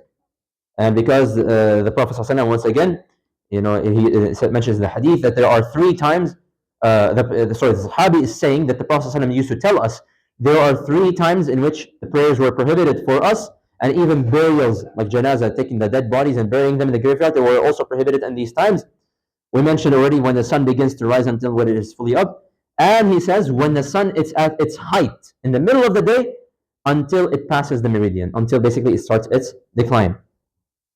Now, what's the reasoning for this? We know in a different hadith, the Prophet ﷺ says, فَإِنَّهَا سَاعَةٌ تُفْتَحُ فِيهَا أَبْوَابُ جَهَنَّمْ وَتُسْجَرُ. At this point in time, the hellfire, Jahannam, is actually allowed to open. The doors of Jahannam are allowed to open, and that's why it's the peak heat. Because the doors of Jahannam are allowed to slightly become open and to be, stroked. And so until that time is finished, you should not be praying. And the last prohibited time for prayer is actually after Asr until sunset. So, in a couple hours here in the masjid, we're going to offer Asr prayer in Jama'ah, or even when you pray at home, whatever. From the moment you offer Asr Salah until sunset, basically until Maghrib, you should not be offering any extra prayers. So let's say you're sitting at home and you're, mashallah, bored. You finished praying Asr already and you're like, oh my God, like I just really want to pray. I just love praying so much and I just wish I could be praying all day. So you finish your Asr prayer and you know what? You're like, I'm going to offer 2 extra rak'ahs for like no reason. I just want to get closer to Allah Azza wa Jal. You should not be doing that because it's within a prohibition time between Asr and Maghrib. Because Umar al-Khattab, he narrates that Prophet ﷺ, he forbade praying after Fajr prayer until the sun rises and after Asr prayer until the sun sets. What's the reasoning for this? Once again, it's similar to the sunrise. He says, حتى تغيب الشمس فإنها تغيب بين قرني الشيطان. That the sun sets between 2 horns of the shaitan. So once again, what the heck does that mean? Where are the horns of the shaitan? How does the sun set between 2 horns of the shaitan? I don't know. Okay, I've never seen the shaitan or his horns or how the sun sets. Okay, but it's an evil time. It's not a good time for you to be praying. And he also says, وَهِيَ صَلَاةُ الْكُفَّارِ. And it is also a time where disbelievers pray. And so, as Muslims overall, generally speaking, we should never do anything that resembles the kuffar. Okay? Especially when it comes to worshipping Allah Azza wa Jal. We never do anything that resembles what the kuffar are doing, even if your intention is good. Okay? So those are the times of prohibition. And so that brings us to the final sunnah prayer, which we will talk about. Sunnah mu'akkadah, of course, where the Prophet ﷺ says, and this is Tahiyyatul Masjid, Prophet ﷺ says, إِذَا دَخَلَ أَحَدَكُمُ الْمَسْجِدِ فَلْيَرْكَعْ رَكْعَتَيْنِ قَبْلَ أَنْ يَجْلِسِ. If any of you walks into a masjid, then let him pray 2 rak'ahs before sitting down. Okay? So ideally, and you should guys make it a habit, if you guys come here for Quran school, or you guys come here for the Islam 101 lecture, or maybe you come a little bit early before the salah before the iqamah time. Before you sit down and you come sit down here, or you sit down in your halaqas, or you talk to your friends, go and offer the tahiyyat al-masjid, go and pray 2 rak'ahs. Okay? Offer 2 rak'ahs, because what does tahiyyat al-masjid even mean? Tahiyyat al-masjid, tahiyya is you're giving greetings to someone. Tahiyyat al-masjid, you're greeting the house of Allah. So before you go and you greet your friends, right? The same way, subhanAllah, when you go and you visit a guest's house, right? You just went to, someone invited you to their house. You're obviously going to greet the person who invited you before you greet everybody else, right? That's etiquette, right? Imagine if the person whom you're visiting opens the door for you, and then you don't even give him salam. You just barge right into their house, and then you give salam to everybody else inside, and then you sit down. It's a little bit disrespectful, no? Right? And so, of the etiquettes of visiting the masjid and of the sunnah of the Prophet ﷺ is as soon as you enter the masjid, you offer 2 rak'ahs of tahiyyat al-masjid. So for next Saturday, keep it a goal for yourself before you come downstairs. When you enter the masjid, go stay upstairs, pray 2 rak'ahs, then come downstairs and sit down here. Okay? And as I had just already mentioned, tahiyyat al-masjid is a prayer, it's a sunnah prayer, it's an extra prayer, but you're praying it for a reason. You're praying it because you saw it in this hadith. And so even if you happen to come within the prohibited time, and you happen to come, like let's say for example, you came 10 minutes before the adhan of Maghrib. Okay? You wanted to come early to the masjid, and you wanted to just sit down and read some Quran before praying Maghrib. And you're just waiting for the adhan of Maghrib. When you enter the masjid, yes, between Asr and Maghrib is at the time of prohibition, but you can offer the 2 rak'ahs of tahiyyat al-masjid, and then you can sit down. And you can then do your Quran or whatever you want to do. Also, what many people also don't know, you should also pray tahiyyat al-masjid if you come during a Friday khutbah.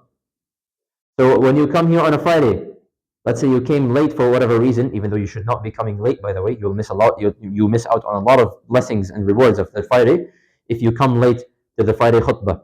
So you should not have it, and we'll talk about Fridays inshallah in one of the fiqh classes inshallah, the Friday Jum'ah, the Jum'ah khutbah, the Jum'ah prayer.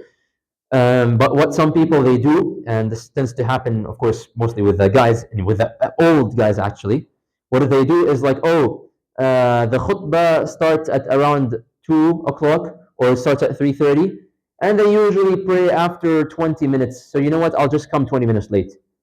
So I'll just come when the imam is making dua, just so because I'm too busy. I have school, I have work, and I'm too busy. You know what? This is a very very bad practice to be doing, and you're missing out. You're missing the whole point of the Jum'ah, and you're honestly missing out on a lot of the reward of the Jum'ah as well. So you should always, before I mention this, you should always make sure to come early.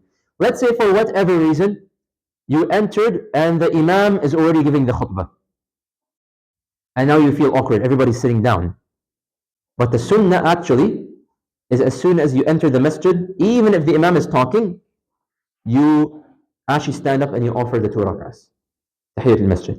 However, given that you are in a Friday khutbah and the imam is already starting to talk, you're not going to start now reciting Surah Al-Baqarah in your tahiyyat al-masjid, okay?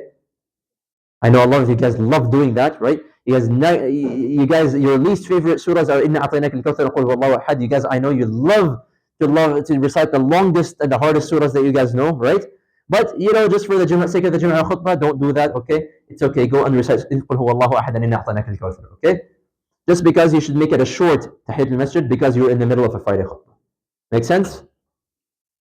Now, what if I come to the masjid to pray a prayer, for example, and there is a sunnah ratiba, like one of the regular sunnahs, before the obligatory prayer.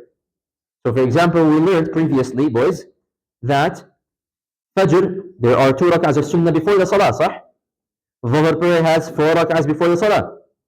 What if I offer these prayers instead? Can they act as a substitute to tahiyyat al-masjid? The answer is yes. So if you come, let's say you wanted to pray Fajr in the masjid. I know you guys love to wake up at 4:30 a.m. so that you can come to the masjid and you're so excited to pray behind the imam. And you came a little bit early and you have time to offer 2 rak'ahs and you're like, or you only have time to offer 2 rak'ahs before the iqamah. And you're like, oh my God, what do? I need to pray Tahiyyat al-Masjid and I need to pray the 2 rak'ahs of Fajr prayer. If you have time to pray this and to pray this, that's good for you. But if you don't have time, for example, then it's okay for you to pray the Sunnah of Al-Fajr, the 2 rak'ahs of the 2 rak'ahs before, and that can act as a substitute to Tahiyyat al-Masjid. Same thing with the Dhuhr prayer. You walk in, you pray the 4 rak'ahs of Dhuhr prayer, of the Dhuhr Sunnah prayer, the previous, the Sunnah that is before the actual prayer, that act as a substitute to Tahiyyat al-Masjid. Is that clear? Now, what if I am, and pay attention to this, boys especially as well. What if I am praying Tahiyyatul Masjid, or what if I walk into the masjid and they are already praying? Some people, they fall into this situation. They're like, what do? I need to offer Tahiyyatul Masjid. So I haven't offered it yet, but they're already praying. What do? The answer is, you go and you join the prayer. You go and you join the prayer. Because the Prophet ﷺ, he even says, إِذَا أُقِيمَتِ الصَّلَاةِ فَلَا صَلَاةَ إِلَّا الْمَكْتُوبَةِ. As soon as the iqamah for the 5 daily prayers has been done, there should be no other salah. This is not the time for you to be offering your sunnahs. This is not the time for you to be offering tahiyyat al-masjid. Boys, please, if you don't want to listen, I know the weather is nice outside. You guys can enjoy the weather outside, please. But don't be disrupting the people around you. Okay? So you go and you join the jama'ah, okay? So sometimes you find people who make this mistake. They come to the salah a little bit late, but they're like, you know what, I'm just going to quickly offer the sunnah and then join the prayer. That's wrong. You should go and join the prayer immediately if the jama'ah has been established, okay? Now what if I am praying Tahiyyat al-Masjid and then the iqamah is made? So the iqamah is made in the middle of my Tahiyyat al-Masjid. So I am praying, I just prayed, and then, I said, Allahu Akbar, I began to pray my Tahiyyat al-Masjid. 30 seconds later, the iqamah is made. What should I do? You should break your salah. You should break tahiyyat al-salah, the tahiyyat al-masjid. Okay? You should not finish tahiyyat al-masjid. You should just immediately break your salah and get ready for the actual salah for the same reason, for the same hadith. إذا أقيمت الصلاة فلا صلاة إلا مكتوبة. Iqamah for the actual, the obligatory prayer has now been made, so there should be no other prayer. You should break your salah. Now, what some other scholars say is hasten your salah, make it really, really fast. Okay? And just finish your tahiyyat al-masjid really, really quick. So, personally, for example, what I do, if I am praying tahiyyat al-masjid, I'm still on my first rak'ah and the iqamah is made, I break my salah. If I am almost finished my second rak'ah and the iqamah is made, I finish up quickly and I do my salam and I stand up. Okay? So you should try to do the same thing. Okay? But the point is, there should be no other salah that is being performed at the time of the actual salah. Does that make sense? Okay. I'm hoping that makes sense. Any questions about the prohibited times, or the tahiyyat al-masjid, or what salahs can you pray, or all that kind of stuff? So please ask. This is why I'm here, and this is why you're here. All right? Yes?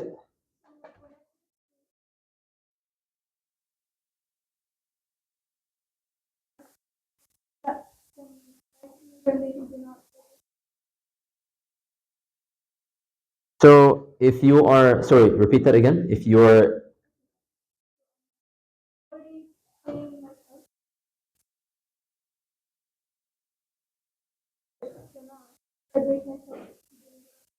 oh, you should not break your fard. No, you should not break your fard.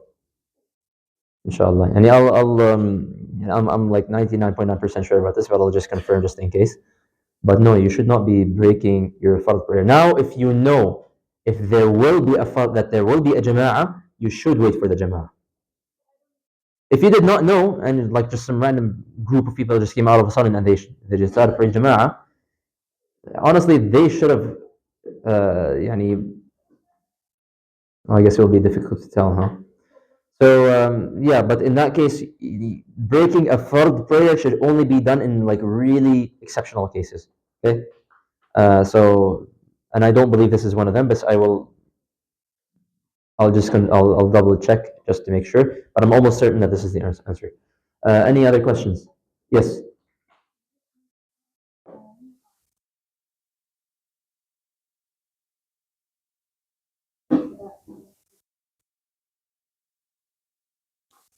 You should always prioritize a jama'ah over singular prayer.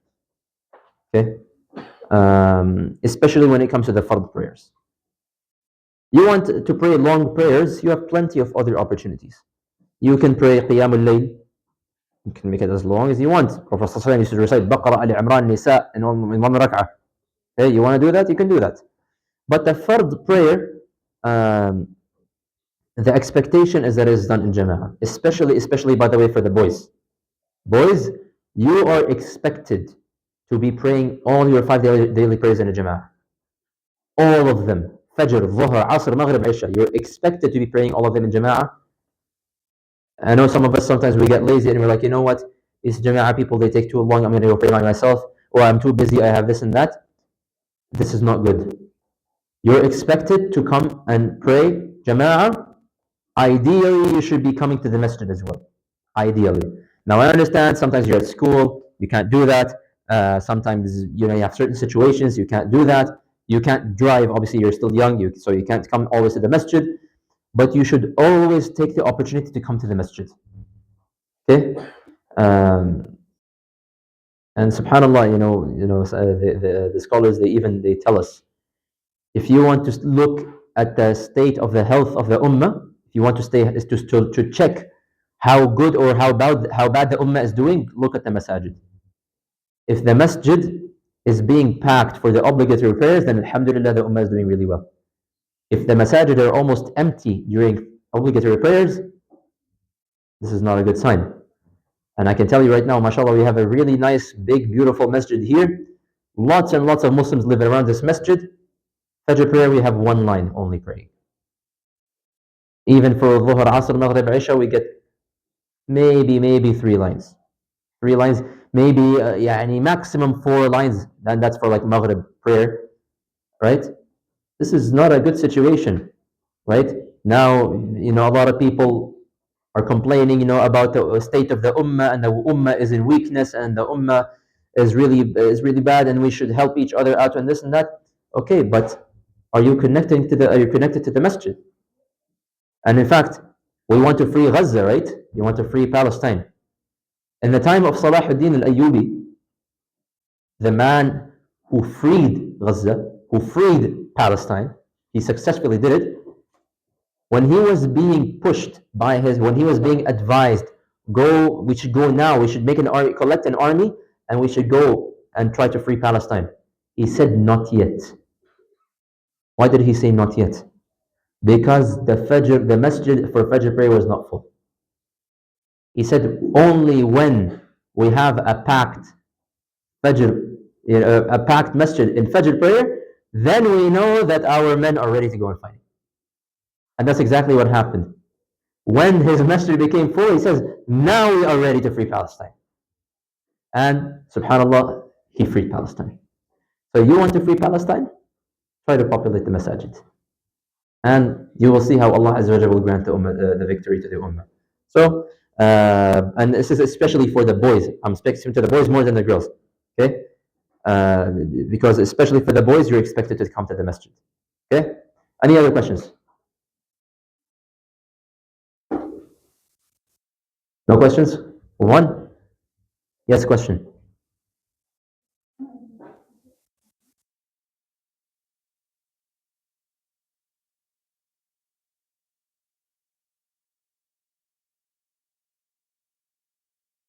So the iqamah time, there is no specified time for the iqamah, okay?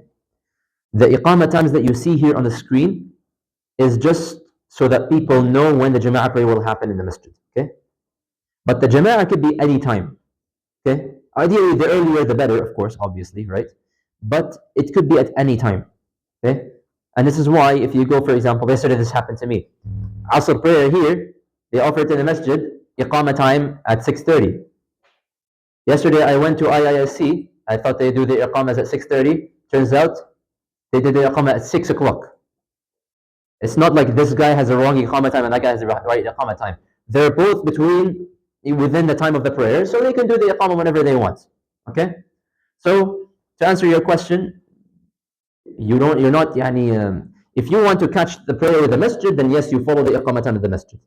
But if you know, okay, you're gonna pray at home or you're gonna pray somewhere else with your friends or something, as long as you're not missing, you're within the time of the prayer, you can do the iqamah whenever you want and you can pray together.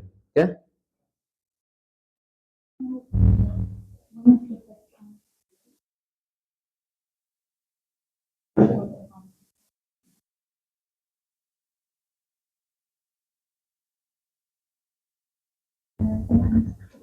Okay. So I encourage you to revisit the lecture where we talked about the prayer times, because we talked about the preferred times to pray. So what's important is that you're praying within the prayer time. Okay. For example, Asr prayer, you have to pray between the time of Asr and the time of Maghrib, right? Between the adhan of Asr and the adhan of Maghrib. As long as you are doing that, you are catching the prayer. However, the Prophet ﷺ says that those people who delay the Asr prayer, that these are the prayers of the munafiqun, the hypocrites. So it's not good to be delaying Asr prayer. It's preferred for you to be praying Asr earlier. On the other hand, you have Dhuhr prayer. On hot days, it is actually preferred to pray it a little bit later, on the really hot days. Okay? Isha prayer, it is actually preferred to delay it a little bit. Okay? You don't just make the adhan and you pray iqamah right away. And it's actually preferred to delay it into a little bit later in the night. But this is all preference, okay? Just more rewards. But is your prayer valid? If I pray at this time or at that time? Yes, my prayer is valid. Now, which one is better? I have to, for each prayer, it's different. So for the Fajr prayer, the earlier the better. Dhuhr prayer, the earlier the better, except when it's on hot days. Asr prayer, the earlier the better. Maghrib prayer, the earlier the better. Isha prayer, the later the better. Okay? And once again, you should revisit the lecture about the prayer times. You can hear me talking about this in a lot of details. Other questions? Yes?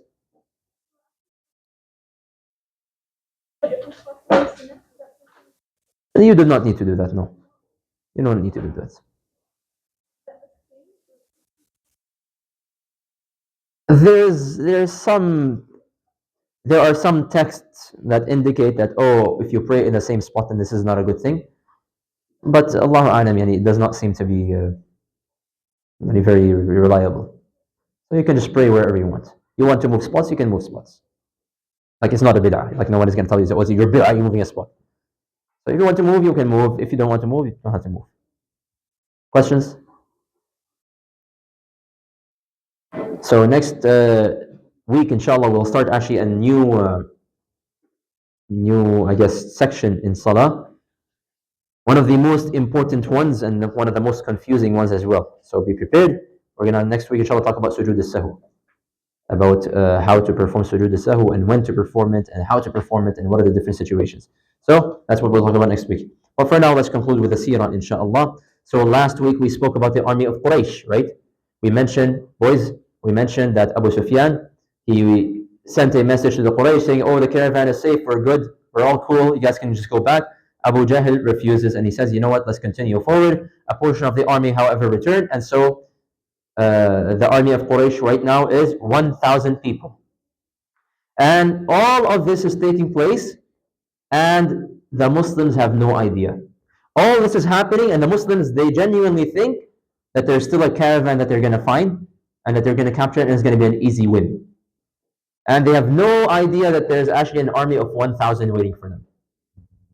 Until the Prophet ﷺ started getting a whiff of news that there is actually an army. So we were told in the books, several incidents took place. So for example, just to give you one example, the Prophet ﷺ, he had sent certain spies ahead. Spies so they were supposed to be spying on the caravan. And it is actually mentioned that those spies, and they didn't plan it for this way, they just arrived in the area of Badr.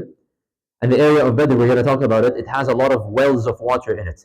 And so they were drinking from the water, and then they heard some nearby Bedouins, like they heard a nearby lady talking to her daughter, and she mentioned something to her daughter about, when do you think the army of Quraysh will come?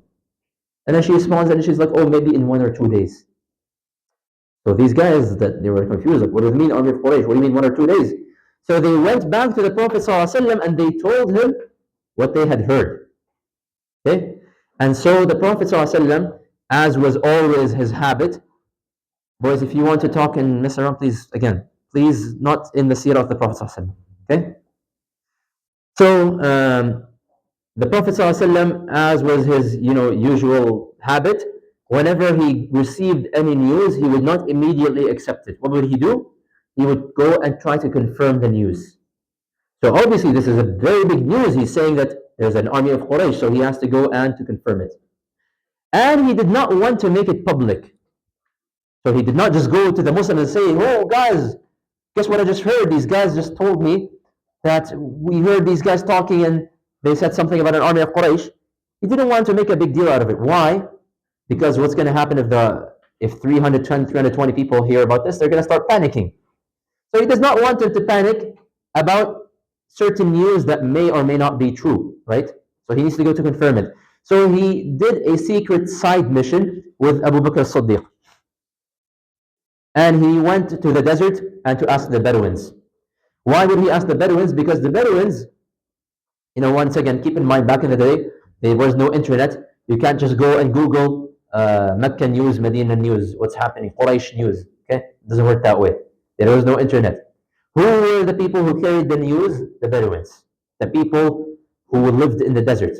They would always see things and hear things, and they were the most informed in terms of what was happening in the desert. So they went out, and they saw a Bedouin man, and they asked him, can you tell us about what happened? Can you tell us about the news of Quraysh? And can you also tell us about the news of the Muslims of Medina? So now why did he ask them about the news of the Muslims of Medina? Because he does not want to give it away that he's from Medina, right? Bear in mind, like Abu Bakr Siddiq and Prophet Muhammad are with each other right now. They have probably like their heads wrapped, right? It's only their eyes that are showing. So the man does not recognize that this is Prophet Muhammad and Abu Bakr Siddiq. So the man responds to them and he says, you know what? I'm not going to answer you. Who are you? I'm not going to tell you until you tell me from where you guys are coming from. And so the Prophet ﷺ told the man, I swear to you, I swear by Allah, that I will tell you where we came from, but first you have to tell us, you have to answer our question. So the man said, okay. So he says, as for the Muslims of Medina, they left at such and such a day, and they are around this many, and if my estimates are correct, then they are probably in around this general location. And of course, they're from Medina, and they realize that this man, he knows his stuff because his information was relatively accurate. And then he says, as for the army of Quraysh, and of course, as soon as he says these words, what does this mean? There is an army coming from Quraysh. They left at this and this such and such a day, and if my estimates are correct, they are on this other side of this valley. And so they receive the confirmation that they need. But the man says, well, you promised me, you were going to tell me from where you are. So where are you guys from? And so the Prophet ﷺ responds and he says, we are from water. And he just leaves. Then the man was so confused, like, what do you mean water? What do you mean ma? Like, is that a city or is that, like, what do you mean ma? So this is, of course, something called at-tawriya. It's like a double-sided meaning, right? So our bodies are made from water, right? So is it a lie to say that you are from water? It's not a lie, okay? But obviously it's not what that man was intending, right? He's asking like, which country are you from? Or like, which city, which region are you from? But obviously this was the wisdom of the Prophet ﷺ. He did not want him to know that he's from the Muslims of Medina. So he just left. The poor man was confused. He didn't know what the heck was going on. And so now they had their confirmation. Now, subhanAllah, what was the reaction? Put yourself in this situation. What would have your reaction been if you were the leader of 300 people and you just realized and you just got the news that something really dangerous was about to happen? Many of us would immediately make the announcement, guys, really bad news, what do we do? Right? 300, we're only 300 people and there's a big army about to attack us. SubhanAllah, what was the reaction of the Prophet ﷺ? And maybe perhaps we can learn a thing or two from this whenever we start to freak out or whenever we get anxious or worried or stressed out. His immediate reaction was to go and pray. And this was always the habit of the Prophet ﷺ. Whenever anything stressed him out, he would rush to go and pray. And in his prayer, he would make lots of dua for Allah Azza wa Jal to go and help him out. And so this is exactly what he did. He is obviously stressed out, so he goes and he prays, and in his prayer, he's asking Allah Azza wa Jal to help him. Now, during his prayer, something actually happened to the Muslims. Note, the Muslims still, they don't know about the army of Quraysh. What happened is that Prophet ﷺ, he had sent a few spies to go spy on the caravan, and they had actually captured 2 slaves from Quraysh. And so they captured them and they brought them back to the Muslim camp. And so the Muslims began interrogating those 2 slaves, and they said, who are you? What are you doing here? Why are you guys here? And so the slaves, they're just slaves, right? And so they're just answering the question, and they said, we're coming from the army of Quraysh, right? And so the Muslims, what do you mean army of Quraysh? Like, what? There is no army. So they would say, no, you guys are lying. You're coming from the caravan of Abu Sufyan. You guys are lying. There is no army. And so the slaves would say, no, there is an army. We're coming from the army of Quraysh. And so they would say, no, you guys are liars. And so the Muslims would beat up these slaves. They would start to beat them up. They would beat them up until the slaves would say, no, we're not from the army of Quraysh. And so once they say we're not from the army, they would stop beating them up. And then they would later ask them the same questions. So, where are you guys coming from? They'd say, coming from the army of Quraysh. And so once again, the Muslims would say, no, no, you guys are liars. And they would start to beat them up, right? And so eventually the Prophet ﷺ, he finished his salah and he came to see what was going on. And he saw this happening. And he got upset at the Muslims. And he says, he says, what's wrong with you guys? Whenever they tell you the truth, you accuse them of lying and you beat them up. But when they lie to you, you stop beating on and you stop beat them and you just let them go. Like what's this is not a good thing that you guys are doing.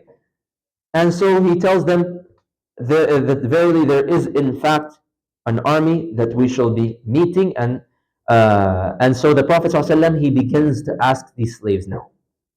So he asks them, how many people are in the army? And so they said, we're just slaves, we don't know. Like, they're just slaves, they're probably responsible for cooking and cleaning and all of these other things. They don't have information, okay? And so he asks them a question that they would know the answer to. And so he asked the slaves, how many animals do you slaughter every day to feed the army? So they replied, we usually slaughter around 9 to 10 camels.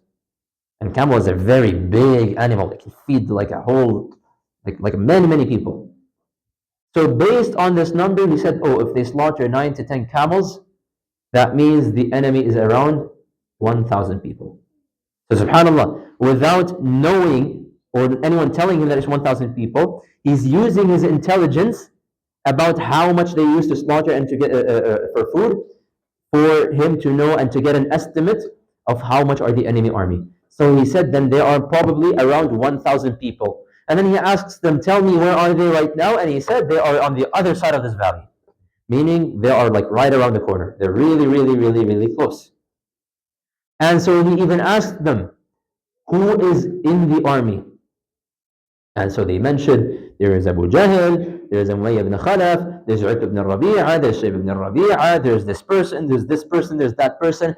And they started naming all of the leaders of Quraysh. All of the big shots, the senior, the really important and powerful guys of Quraysh, they started naming them. And of course, the Muslims are hearing all of this, and they became extremely demoralized. Because they're like, we didn't sign up for this. We didn't think there was going to be an army. We thought it was just going to be a quick attack against this caravan. We're going to capture it and we're going to go back. It's going to be an easy win. How are we going to fight? And plus, especially the Muhajirun, they know who all these names are, and they're like, oh my goodness, Quraysh is literally, all of Quraysh is now gathered against us. And so they're like, how can we possibly fight against this? So many of them, they really lost their motivation. The Prophet ﷺ, he of course approached it from a different mindset. And he says, rather, this is now Quraysh coming to you with its best of the best. Meaning, like, Allah is going to give you victory. Like, this is now Quraysh has offered you its best soldiers, and Allah shall give you victory over them. Meaning, this is our opportunity to inflict big damage against Quraysh. However, many of the Muslims, and again, subhanAllah, this also teaches us, even the Sahaba, the best generation, are human beings at the end of the day. Sometimes we think Sahaba are always motivated, and they're always competing for good, and they're always on their best shape. And of course, Sahaba are role models, but they're not superhuman. Even they have certain times when they are scared. Even they have certain times when they don't have motivation to do something. And so some of them, actually, the Quran tells us, they started arguing with the Prophet ﷺ. And they started saying that, Ya Rasulullah, we are not prepared to fight. Okay? We're not prepared. Like, look, we don't have horses, we don't have armor, we barely have proper weapons, some of us don't even have weapons, right? Like, how can we do this? So why don't we just retreat right now? Why don't we go back to Medina? And then maybe later in the future we can, if this happens again, then we would fight them. Right? Now, pause here for a second. And we're going to talk more about this next week. Why would the Prophet ﷺ not take their suggestion? Why do you think he would not retreat back to Medina? Like, why would he say, like, oh, you know what, we're actually not ready. Let's just, khalas guys, let's just pack up our stuff and go back to Medina. That way nobody would die, nothing would happen. What would have happened? What do you think would have happened? Yeah?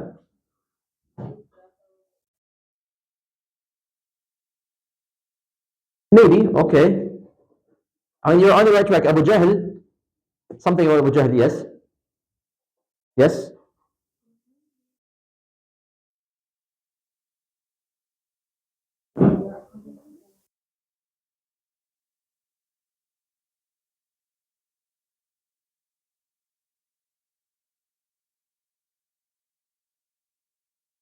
Okay. Very good. So, I mean, so one argument is like he has not been commanded to retreat. Bear in mind the words of Abu Jahl that we mentioned last week. What did he say? We're going to continue and we're going to sit down and we're going to boast in front of all of the Arabs about our power. So now what's going to happen when the Muslims retreat? They're going to boast to the Arabs about their power. And Islam will now look like it's all talk, right? Like the Muslims, the Muslims said that they're going to do this and they're going to do that, and they're threatening the Quraysh and that they're now escaped from Mecca to Medina so that they can grow in power. And once push comes to shove, they retreat. This is a major sign of weakness in the Muslims and a major humiliation for the Muslims as well. And it's a very big ego or a source of pride and arrogance to the Quraysh. So, right? So this is not a good thing for the Muslims to be retreating in this way. And of course, the Prophet ﷺ only does what he is commanded. And so, inshallah, next week we will talk about what the Prophet ﷺ did instead to convince the Muslims. We will talk about that next week. Any questions? Okay, let's quickly wrap up, inshallah. What are the prohibited times for prayer? Uh, someone who has not answered. Boys, wake up, boys. Girls as well. You didn't answer, okay.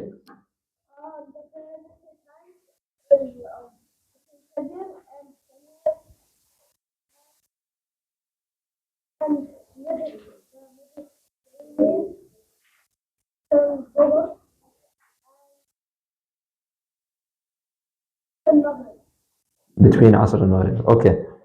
So, very good. So, from after Fajr prayer until a little bit after sunrise, right? So, until the sun rises to a height of a spear. From the meridian until basically until the sun starts to decline, which is around 15 minutes before Dhuhr Adhan, or from after Asr prayer until sunset. When is it permissible to pray during the prohibited times? Yes, in the back again. When there is a valid reason for the prayer. Very good. Why is it prohibited to pray after Fajr and after Asr? We mentioned the reasoning for this. Yes, Muhammad in the back. Yeah.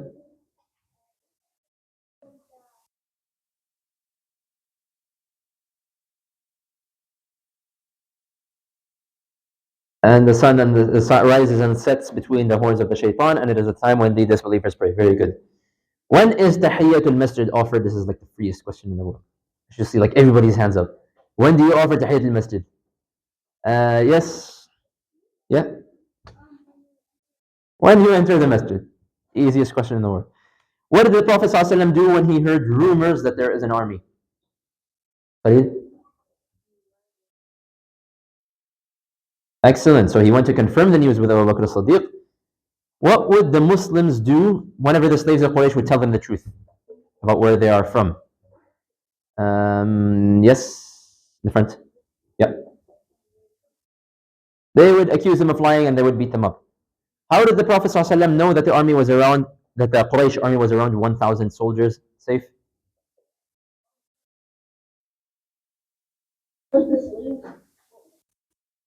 Told him what? Very good. Very good. So he estimated from the amount of food that they eat that they are 1,000. How did the Muslims react when they realized that this news was in fact true? What was their reaction? Yes?